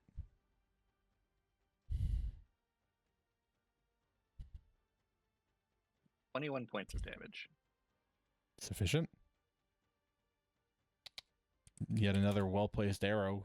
That knight will fall to the ground. There's nothing else I can see on that side, I don't think. So, which is to say there's not a single automaton remaining in combat. Oh, nice. We'll put an end to that. I also realized I forgot I have 25 feet of movement, not 30, so I'm technically 10 feet Oh. back. Yeah. Short legs. That's a choice. You know, you could have not adopted one of the only weaknesses of being a gnome, since you're only half of one. It says 25 feet on my sheet, so That's if I can... You loaded in as a gnome. That's why. Oh, it would well, be we're it would be changing. 30. I always hated the 25-foot of movement rule for dwarves and gnomes anyway. It's not a great rule in my opinion. Like it's one of the major reasons why I've never even looked at being a shorter race. Mhm. Just like there's already like there's no benefit to being the short race, and now you're adding disadvantages to it. I don't understand. Mm-hmm. The argument with halflings, or Florin in this setting, is lucky, but if you play with Yeah. that, right? Mm-hmm. Anywho's it. Combat is officially over. Move you back there, change that. As the immediate threat begins to pass, a couple of things kind of quickly happen. Up on the second floor with you, Lilith, you'll watch as this ashen-skinned Goliath will, Oriah will sort of turn and just slump up against the wall, as you'll sort of note sections of their armor has just sort of been disintegrated in spots. They're kind of bleeding from multiple wounds where they caught a couple of force bolts. They sort of set the heavy crossbow up against the wall, and they're just sitting there, and they pop open their canteen and just kind of pour it over themselves. The Dragon Eye, which this is one of the things I've been avoiding bringing up for some stupid reason, but it's just worth mentioning amongst musings, because there are two subtypes of Dragon Eye. There's the scout versions and the warrior ones, the small ones and the big ones, basically. They have abbreviated names for themselves: Scout Dragon Eye or Scone Eye, and Warrior Dragon Eye or Warn Eye. Just getting that out of the way. So if you ever hear me use that reference, know that if I call someone a Scone Eye, it's because they're small, and vice versa. Cool. Yeah, this Scone Eye is going to go over to his buddy, sling off the basket pack, and then pull off something from his hip and begin bandaging his friend's wounds. As you each progressively make your way up back onto the path and then mount the stairs to get to the top, you will be welcomed in by a heavily armored dwarf wearing so much plate mail, it's unreasonable. And you'll be ushered in into a small enclosed tower. I must say, if you aren't here, you should be. But I think everybody has done the dirty work and walked up here. I'll move a mirror out of the way. Lilith will kind of mention as she's walking towards the ladder, we've got a medic among us if you need some medical treatment. I think I think he's all right for now. Isn't the first time this has happened. If we can't get it under control, we'll ask. Thanks. So climb down. Yeah. So when you come in, one of the things that's worth mentioning is when you come in, there's a welcome mat at the front door. Is burned and charred in places, but the letters are clearly still stenciled onto the mat. The last one of you in, the door's closed behind you and barred. Immediately as you sort of come in, you can observe some basic parts of the interior.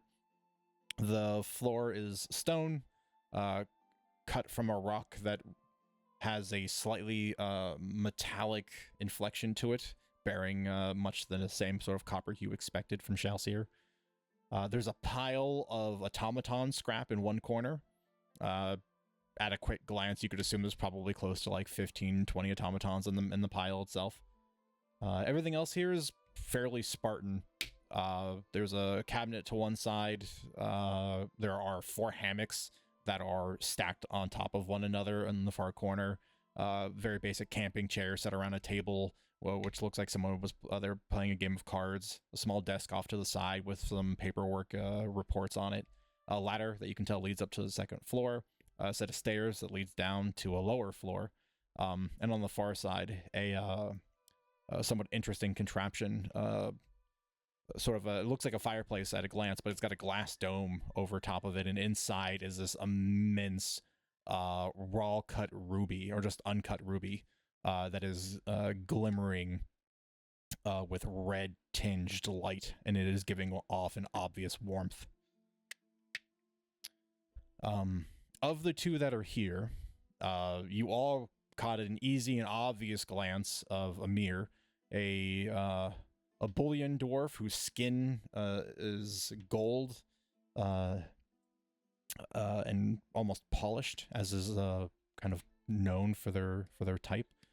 He has bright red hair, heavily braided, decorated in copper jewelry, of varying different aesthetics and charms. If anything, you think there's probably more of a collection going on there than it is purely for aesthetic. Covered in a copper accented set of plate mail that is very dwarvish in make, and that it is very broad and blocky. It has a lot of corners and edges to catch weapons, along with rows of these short, stubby spikes to make body checking and shield bashing very effective. A tower shield of similar make that matches his entire height is likewise leaning up against the front door. The other person present,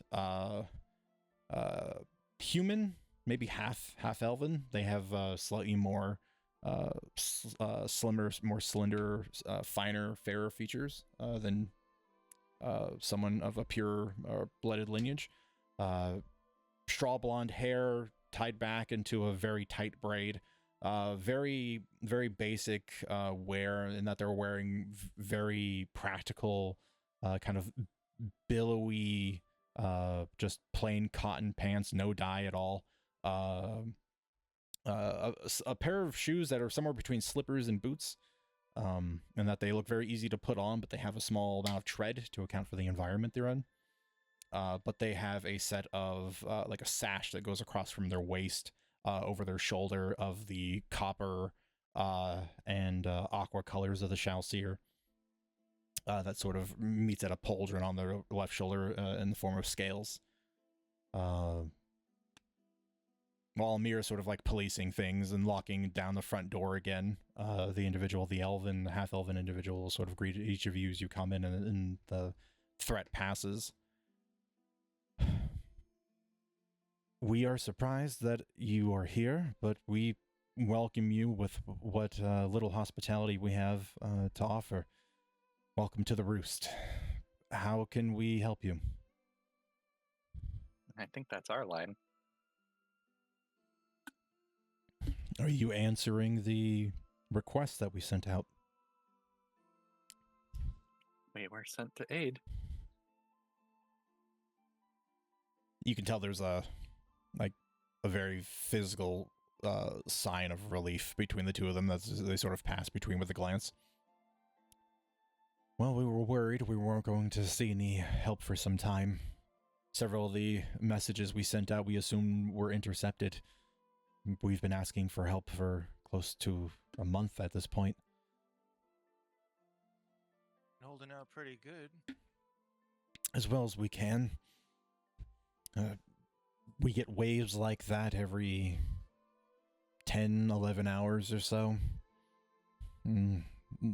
The units will vary. They've sent artillery before. If you ever go up to the second floor, you'll see where we've suffered some damage from the last attack. Luckily, our ingenuity keeps us safe. We have booby traps set up along the path in Ridgeway. When we know there are larger units on the way, we make them very difficult to get up here. Thus why they've reduced the numbers. But they've been dropping off reinforcements via air more recently, which has made it a bit more of a challenge to use our same cleverness to keep repelling them. They've continued escalating and bringing in more units as the days go by. And, well, as I said, we're grateful to see some help and friendly faces. We felt as if our time was coming to a close. Why are they so focused on this place after such losses? Well, I can't explain everything to you, but I can tell you that it is obvious this outpost is not meant for the normal operating procedures that the Shalsir follow. This is an outpost meant to hide something that we are meant to oversee and make sure it does not fumble into the wrong hands. Given the situation with the way the continent and the war is unfolding, reinforcements can't be spared for us, even though what we are protecting would be disastrous if it were to fall in the hands of the gnomes. We've had an attempt to be picked up before, but they were prepared. The dragon that was sent to retrieve us was destroyed. Its remains is somewhere further into the mountain range where they shot it down. Needless to say, we have an artifact that is of considerable danger that needs to be protected. Thus why we have not been able to leave, because this is defensible. If we were to be caught with it out in the wilderness with the numbers that they've sent here, it would be almost certain that we would lose it. But it is something you can move with. Yes, a single person can carry it.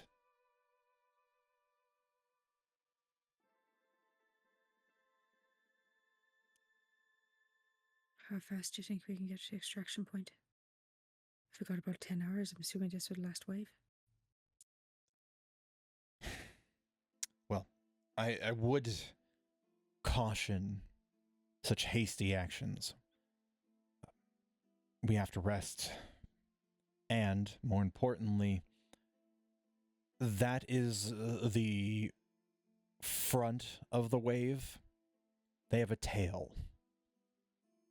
There are stealth units that they've been employing, attempting to ambush us while we've tried to maintain our defenses.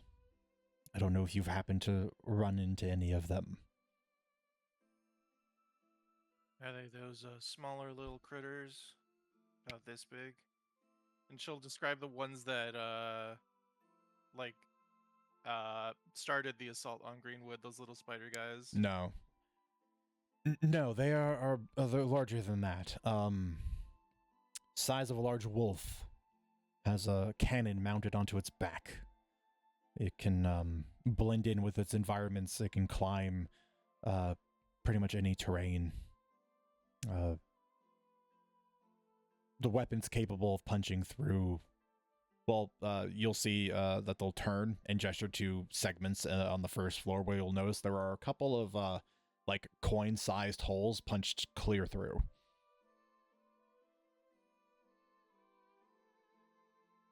Needless to say, it has dissuaded us from making a mad dash to some far-flung freedom.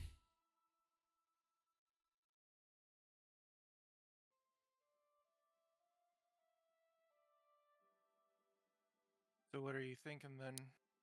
We wait out the night and then head out in the morning? Well, if we do that, you can almost guarantee that more of the automatons will arrive by then. But if many of you are fighting from our position, it would only be a matter of time before we can whittle those numbers back down. It is whether or not if more of their sniping units are in wait. Their handler, their controller, is somewhere nearby. Just not in this particular trench that our outpost is in, but one close enough that they survey and watch and tell the units to act conservatively.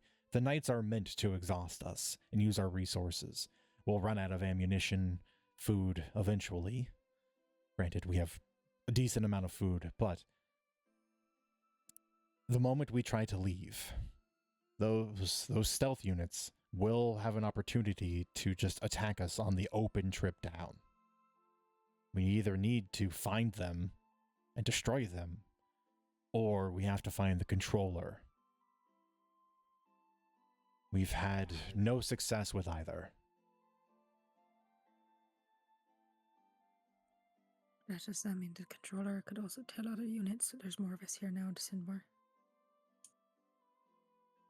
Oh, almost for certain they know.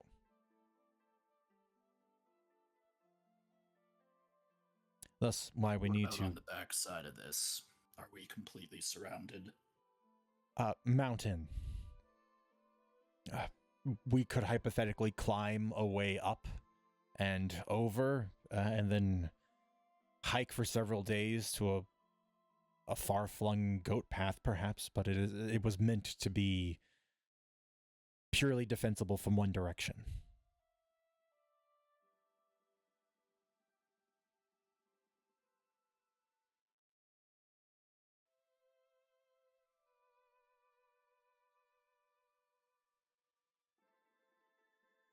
Well, I was going to offer, although it would take a bit of time, I can dig a tunnel through stone. It might give us a place to exit. One that's not so heavily monitored. We may be able to sneak off from there, avoid as much as possible.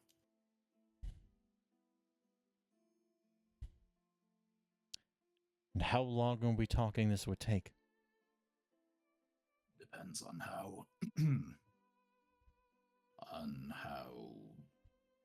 far you want the tunnel to go and how much rock is in the way.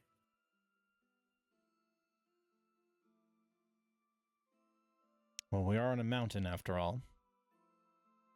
Rock in every direction. And we got a schedule to abide by. And what is your schedule exactly? Well, our way out's not exactly gonna be waiting for us forever. For 2 days.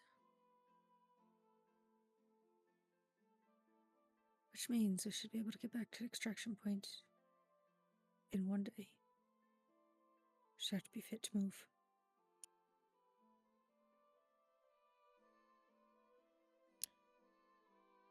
All right, well, if you need a point to start digging, if that is the plan, we have a source of fresh water that we draw from. It is drawn up from the mountain. Assumedly, it can take us somewhere. Otherwise, you'd have to dig through an amount of rock I couldn't imagine to try to get out from one of the more conventional directions. Titan nods. Well, it's an option I'm throwing out there. I can do about 5 feet every 6 seconds or so of dirt, but if I'm hitting rock, I can only do about 60 feet a day.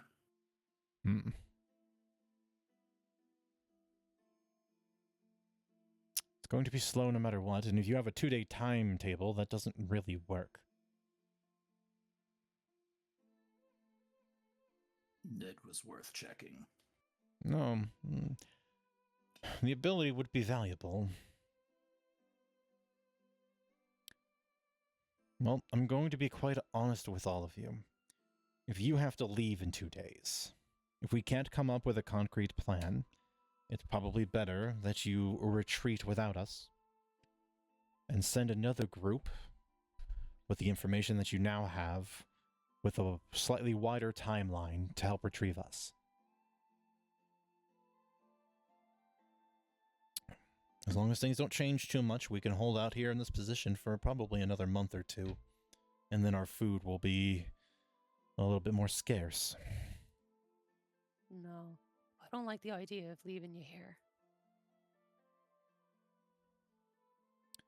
Then allow me to impress on you the importance that the decision we have to make must be. I know it isn't possible to ask in a world such as this, but it should be as close to perfect as reasonably possible. If the artifact we have here goes to the gnomes and they are able to use it and experiment on it, and heavens forbid unleash it, it could turn this war in a direction that is even worse than what we are already facing. Okay, I understand. I I say think. after. Go ahead, Audie. I was going to say, I'd say after, rest up a bit. And she kind of holds one arm as it's looking a bit worse for wear. So we rest up a bit, patch up a bit. Let us, you and me and you will go look for the controller. I was thinking the same. If we can find them, then this becomes a lot easier.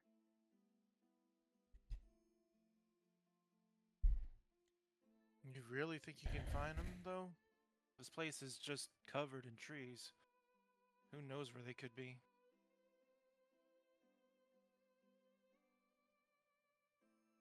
Well, I assume they can't be too far.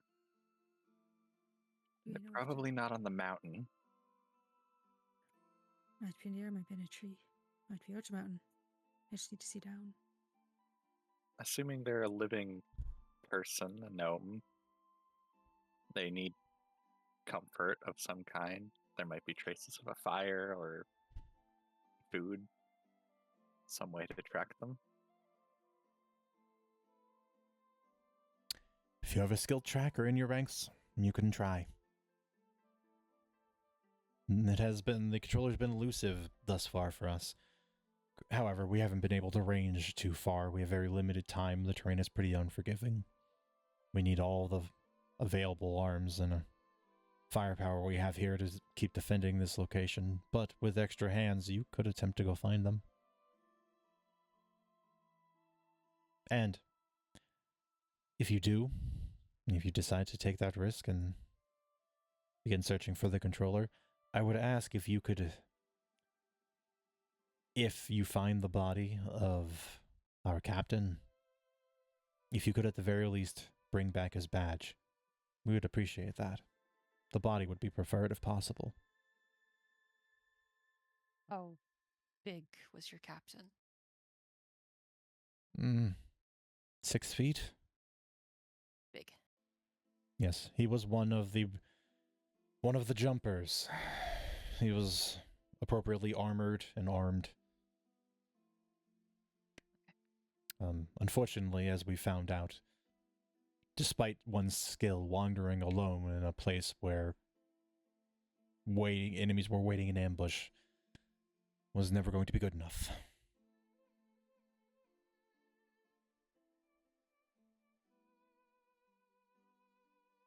But as I said before when you came in, you are welcome to any hospitality we have to offer to you. We unfortunately don't have much in the way of beds, and they will gesture to the wall where the hammocks are arranged. Those are our sleeping arrangements and how they have been for 2 years now. You're more than welcome to use any of the floor space should you have bedrolls or camping supplies. We have food and water and other sundries down below in the basement. I would recommend, not that you could do much about it, but to not pry at the obviously heavily secured door down below. It requires 2 keys to access, and ideally you end up with neither of them. I take it you're not allowed to tell us anything about this incredibly dangerous artifact. If we knew who you were and we could trust you, we could. But since we know neither of those details, we can't. Fair enough, we're a bunch of nameless mercenaries. That is correct. And as much as we appreciate the risk you've taken and the increased chance of survival that you've brought with you, no amount of desperation can have us reveal such sensitive information to you. Here's a question. Yes. Do you think that they know what the artifact looks like? Or, better yet, if it was hidden, would they know where it was? Did they detect it somehow?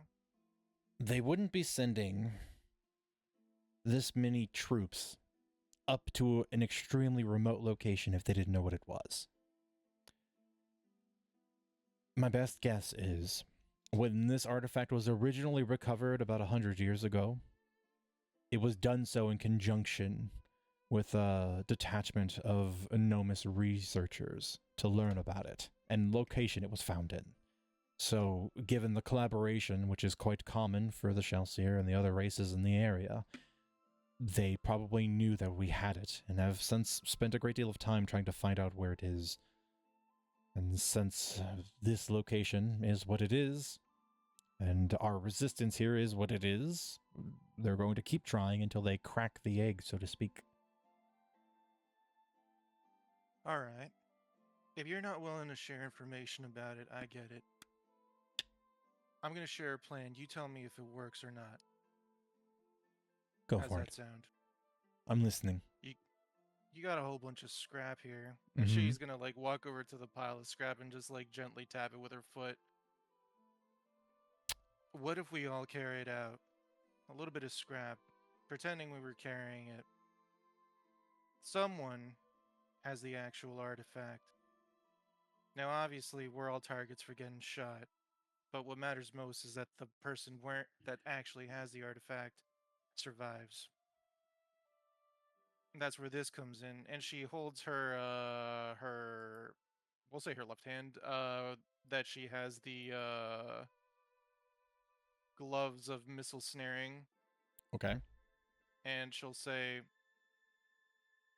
if you're not willing to trust any of us to carry that, then this might be able to help intercept a shot. At least that's what I was told.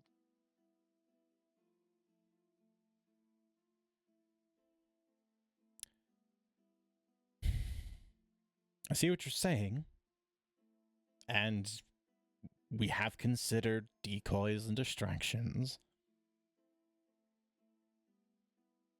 But reconsider the effort and time it took for you to get here. Do you think going down a mountain, being attacked from a great distance by unseen foes with powerful weapons, how long do you think we'll survive? I'm not sure. I mean, I'm not really working with all the information here, but going down a mountain's a lot faster than going up. But I get your point. I mean, if all of you are sure-footed enough that you won't trip, might be walking for some of us, might be tumbling for the others. How about this? You all rest. We'll prepare some food for you.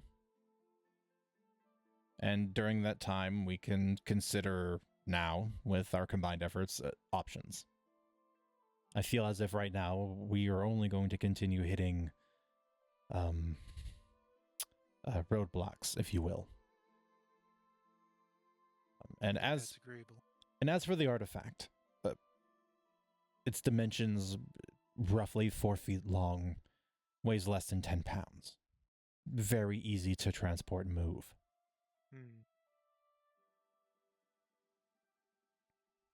If that, for any reason, happens to help anybody with their consideration and their plans. All right. Well, I, for one, would love to take you up on that offer of dinner while we deliberate on our plans. In the meantime, I was going to step up to the half-elf because they're closer. Mm-hmm. Offer her hand to shake. We didn't introduce ourselves. My name is Roswin, and I'm with the Orphan's Refuge Mercenaries. I'm a member of the Immortal Bastion, and we're going to get you out of here alive. I swear it. It's nice to meet you, Raz. I am second scale Yai, currently the acting leader here at the Roost. That is third scale Emir, and the dwarf will nod. And we have two others upstairs. Orko and Tarvik, respectively fourth scale. We each have a broad width of abilities. We tend to make up for each other's weaknesses, and we are all very crafty. How about the rest of you? That way we don't have to consider calling each other, hey, you. Lana, pleasure. Corona Wilder.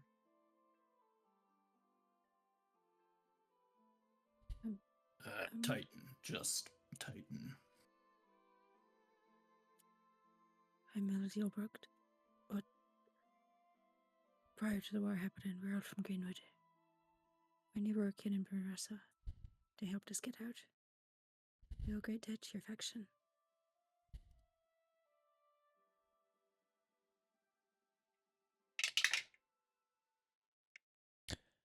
Greenwood. Yes, Rorken, Brenrasa. Shame what happened to Brenrasa. Reports said that she gave her life to help the village finish its retreat. Rorken was very sad. But Rorken survived. Yes. He's not quite combat fit, but he's alive. Granted, he would disagree with me on that assessment.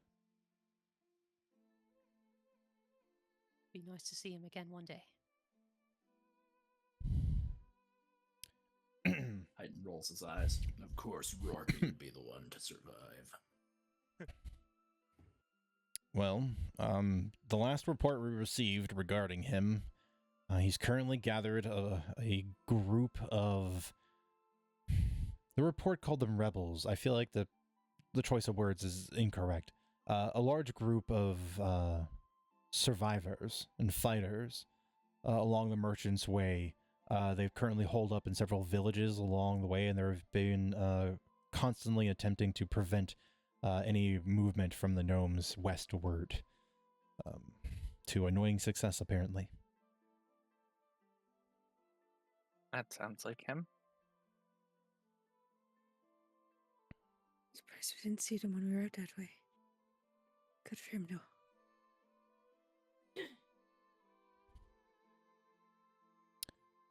Well, I will go gather the various things we need to prepare a meal for you. As I said, make yourself as comfortable as you possibly can.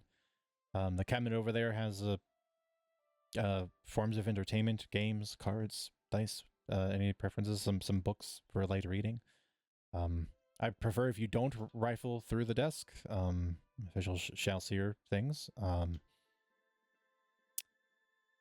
So don't do that. Otherwise, everything else is free for you to wander and inspect and poke and prod. Be aware, if you go up to the second story, there's a large gaping hole in it, of which if their sniper units are nearby, they have been known to take an occasional pot shot at us. Be aware, please. They hurt very, very much. No. You saw what they did to some of the rocks. Yes, if it wasn't for the aid of my natural regeneration and some assisted healing magic, I would have lost my arm. And they'll pull down the corner of their sash and pauldron, and you'll just see a lot of scar tissue and pink flesh where there's just this unmistakable perfect round coin spot stamped through on one side. I made the foolhardy attempt of attempting to catch the projectile and failed miserably at it.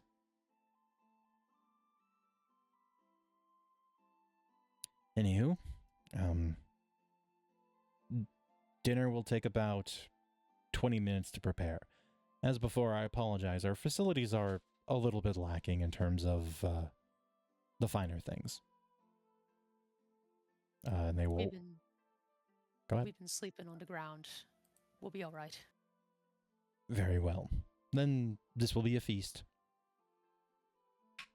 And they turn and they descend down the stairs.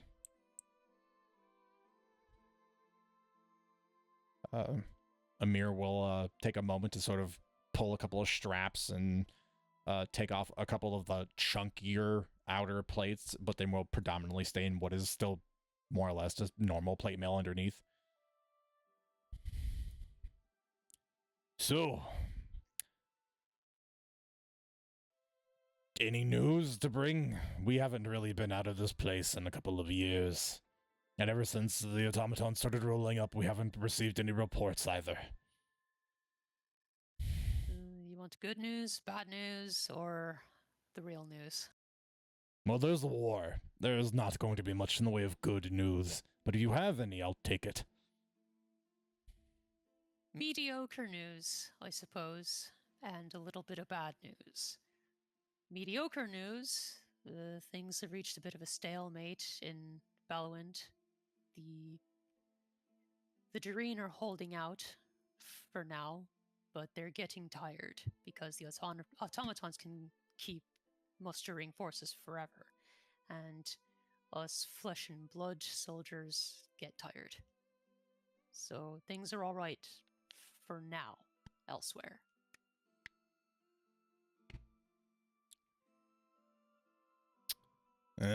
About as expected. That's what we've been living here as well. So they've managed to keep them on the east side of the continent, on this side of the mountain range? As far as we could tell, that's right. Hmm. Well, that's good. Good that it's contained.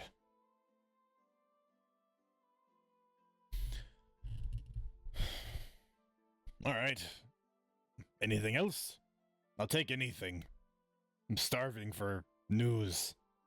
I'll even take gossip. Oh, you'll take gossip, will ya? Sit down. I got a lot of gossip for you. He walks over to the desk. Yeah, he goes over to the desk, pulls out a bottle of a dwarvish brandy, and a bunch of tin cups. And go on, tell me what you know. He's gonna get all the impertinent but hot gossip. Mm-hmm. Lots of overblown facts. Her taking on a demigod and making her bleed, which is definitely kind of a lie. Mm-hmm. Mm-hmm. Yeah, and how we're all great and awesome heroes, and we're definitely gonna save the day here. Mm-hmm. Mm-hmm. Of course. Mm-hmm. Yeah, we even went to a chaos temple and got through just fine, no problems. Mm-hmm. Mm-hmm. Totally true. That's mostly true. Yeah, not a lie. Looked right into a portal to the Merc and lived to tell the tale. Mm-hmm. You know, good stuff. Yeah. All technically true. Hey, she's just telling braggarty, grandiose stories to pass the time. Mm-hmm. With a bit of boasting. Yeah. We can assume a short rest is going to take place here for anyone that wants to get the nitty-gritty of that out of the way. I was just gonna look to Titan and just say, "Hey, if you've got a minute to sit down." Ow. Yeah, same. Titan will help them out. And if Titan's looking really worse for wear, Audie has some healing she can provide. Nope, Titan looks great. Got that song of rest? Certainly will. Yay.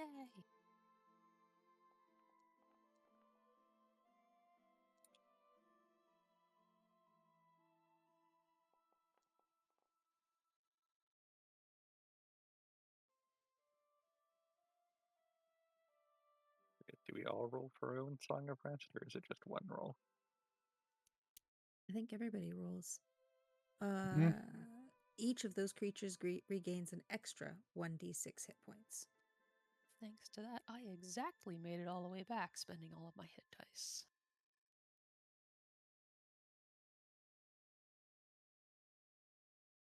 Almost back up to full.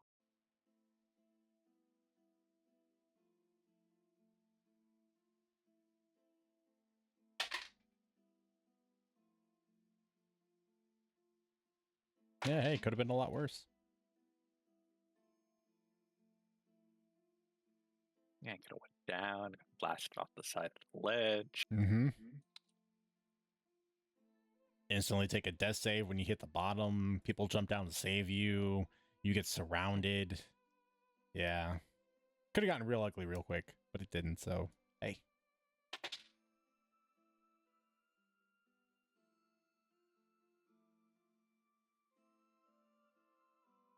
Over the course of the short rest, second scale Yai will bring up a pot of stew.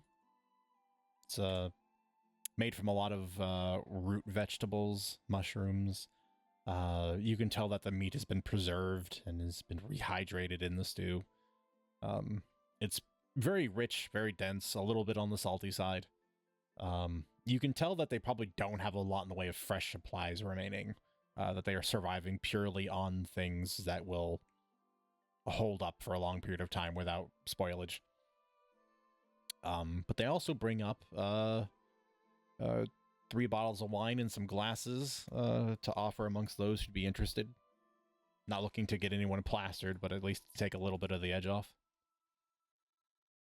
This is good. She had brandy. Yeah, Amir doesn't drink any of the wine. Amir has his own stash. Never been Normally, a fan of Titan the... would be happy to drink, but rations are limited in this place, so he's going to leave as much as he can for them. Reasonable. Oh, I should probably mention, the lever on the wall next to the door will lock or unlock everything in the facility. Also, don't play with that, please.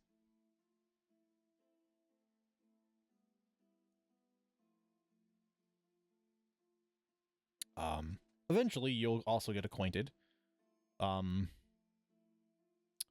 with the other 2 strangers who have basically not come down from the second story. Who I'm trying to grab. There we go.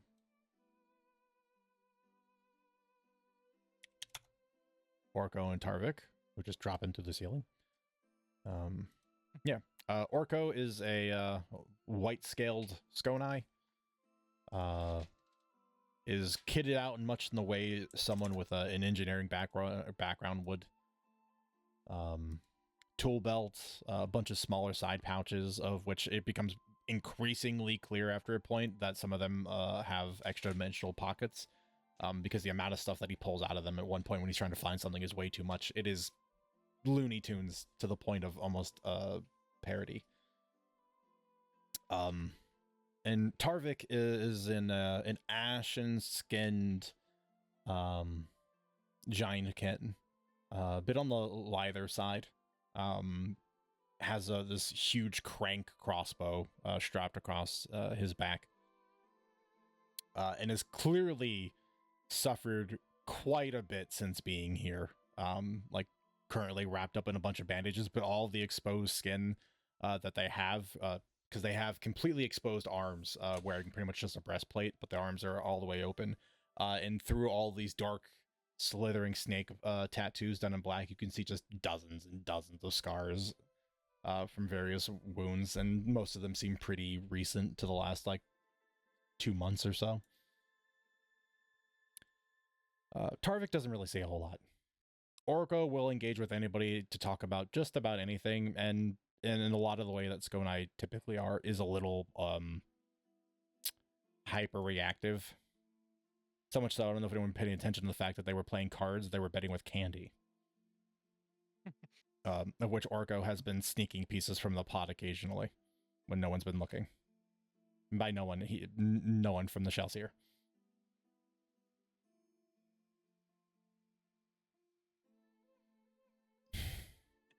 So, Hey, Orko. hey, what? You got a pile of parts there. You guys tried to create little, I don't know, little scampering things. Go into underbrush, chase things away. Or do you only chase live things? Well, I mean, I could make something out of them, but we don't have power sources enough to actually do anything. It's hard to scavenge the power cores with the time we have. We kind of have to break them up into pieces to haul the stuff up here quickly. That's a bit of a problem, yeah. Mm-hmm. Did we ever grab it? No, we left him behind. Damn it.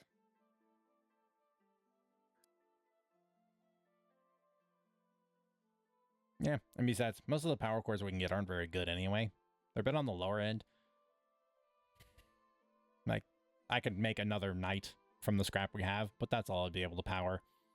The way they dialed it in was really particular. Like, it can't serve a purpose greater than what it came from. And if it does, it just kills itself. It's pretty efficient. Mm-hmm. Yep. Clever bastards. Luckily, I got out of there before this happened. You ever worked in a gnomish foundry before? It's crazy in there. Like, one of the workers getting caught in a big machine and just like losing a hand is a normal day. They just build him a new hand and tell him to go back to work.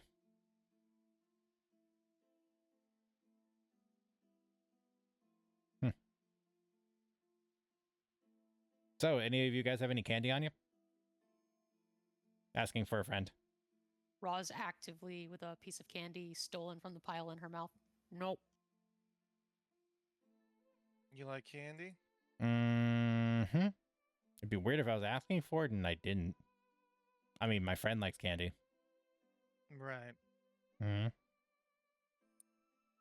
I've Sure. got some back at camp, though. Makes little sparks and mists and dancing lights. It's quite fun. But a carnival come to camp just a minute ago.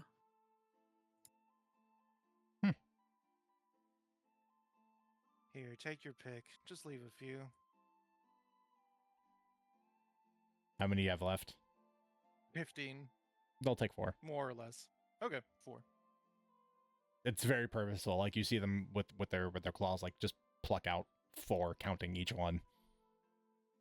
Immediately pops one into his mouth. Mmm. Citrusy. Little sour. Little sweet. These are good. Where'd you get them? Oh, I don't know if the person that made them would want you knowing it's a secret recipe. Those are the worst. That person's gonna die, and that candy's gonna die with them. It's a What, war. You think they haven't told anyone? Probably. Why is it a secret to only some people? I don't know. I've seen plenty of families with secret recipes.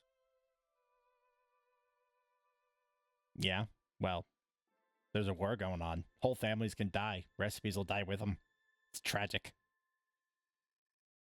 So if you got any to share, we got an empty book over there you can write them in. Especially candy-related ones. Afraid I'm not a real good cook. So I'm not the person to ask. Real shame. Well, it goes for any of the other ones here, too. If you know any, good, just write them in the book. For posterity. In case, all this die, if someone comes here 1,000 years from now and finds an ancient book tucked away in this ancient place with a crazy artifact, maybe they find the book more valuable and they leave the artifact alone,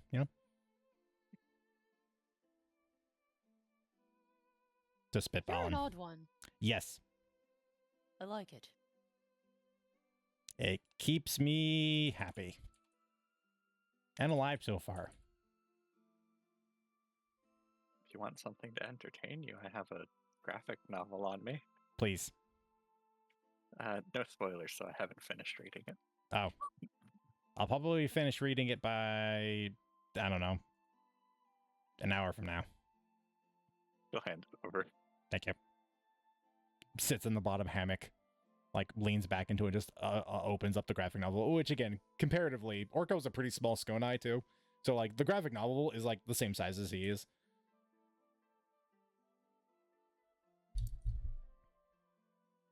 But just delves into it, begins pulling out handfuls of what look like very stale popcorn from one of his pockets.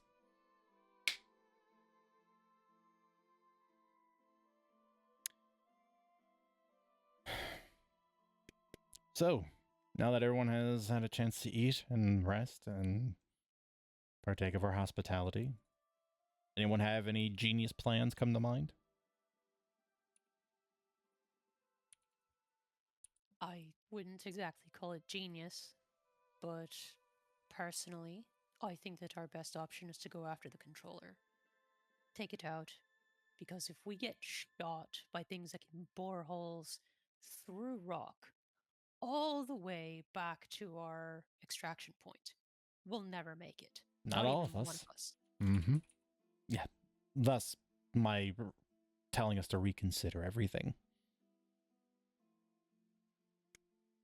Even just making it down the mountain would be tantamount to suicide. Then I say we take on the controller, try to find it, and if we fail, we'll take your advice, retreat, bring all the information back that we can, and we'll get someone sent here who can get you out. Does that sound good? That would be ideal. Because for the record, the contingency for this place, if we don't receive an extraction and we run out of supplies, we are to detonate the core over there. And she juts a thumb at the fireplace, basically, to detonate that and bury this whole place in an avalanche. With us in it, for the record. I understand, but that's not going to happen. I would greatly appreciate it if it didn't. One way or another, you're getting out of here alive with your artifact. If it comes to what I'm going to say is the worst case scenario, then everybody needs to head back. You said you can hold out for about a month, yeah? 2 if we stretch the rations a bit. Titan just nods. I'll stay behind. In a month, I can dig us a quarter-mile in the worst-case scenario of all stone. That should give us a pretty decent escape. 2 months further. But I agree, I think our best bet is to try and take out the controller. Well, now that I'm patched up a bit, I'm a bit more comfortable going out and sneaking around trying to find them. Well, we have a map of the area. 3 likely locations. We can give it to you and tell you a little bit about what we've learned. It is worth mentioning one of the 3 directions is the direction where our captain was killed in, which is not so much encouraging you to go find the body, but more so warning you that it was capable of killing a Shalsir jumper. Therefore, it's either where the controller is, or these creatures are well coordinated enough that it didn't matter. Understood. Urging caution, that's all. We'd love to look at that map.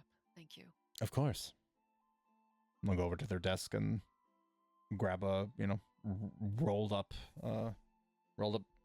map tube, and we'll just go over and hand it to you with both hands. Let's pull out her navigator's tools. Liquor for supplies. Feel free to take some time, reconsider, plot out some pathways, and make a decision. And the 4 of us will support you to the best of our abilities. If you have any gear that needs fixing, or a temporary enchantment, you can speak to Orko. Otherwise, I am a trained medic. If you come back hurt or wounded, I can help take care of that. Amir and Tarvik are more rank and file soldiers, so they are best suited to stay here to make sure nothing goes awry. We have a couple of healing potions we could offer you if necessary as well, if you find yourselves lacking.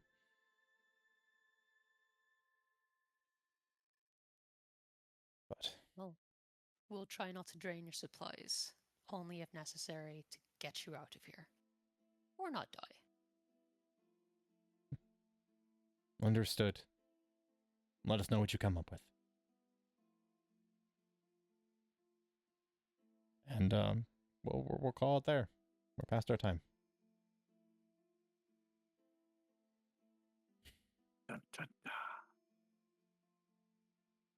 Yeah, there was a coin flip scenario when you guys got up to this map as to whether or not more or less like the environment of the situation, whether or not the knights were going to be sieging the Roost, or if the knights were going to be waiting in ambush with the sniping units to attack you all up the coming up the hill, and it would determine which way you would have been fighting towards.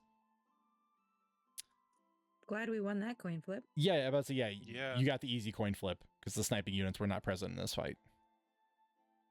They will be in the future. Maybe they just all leave for inexplicable reason. Yes, they took Titan's idea and dug a tunnel into the vault.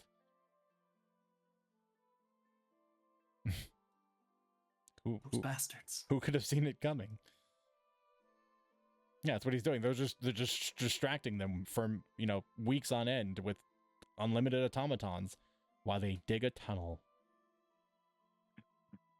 Oh man. I hope if Titan does have to dig a tunnel that he doesn't dig into an earth elemental. Yeah, this mountain range can be kind of unforgiving with that.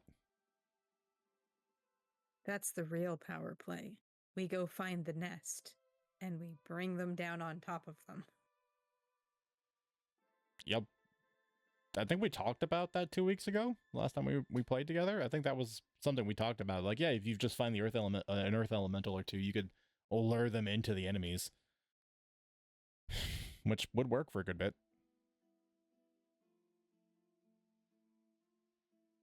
Anyway, yeah, it's bedtime for me and Kay, so we're gonna go. Anybody have any particular important life lessons we got from this session that my brain cannot possibly recover for a closer?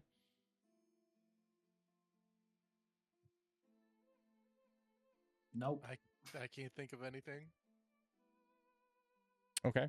Stick with your buddies. Yeah.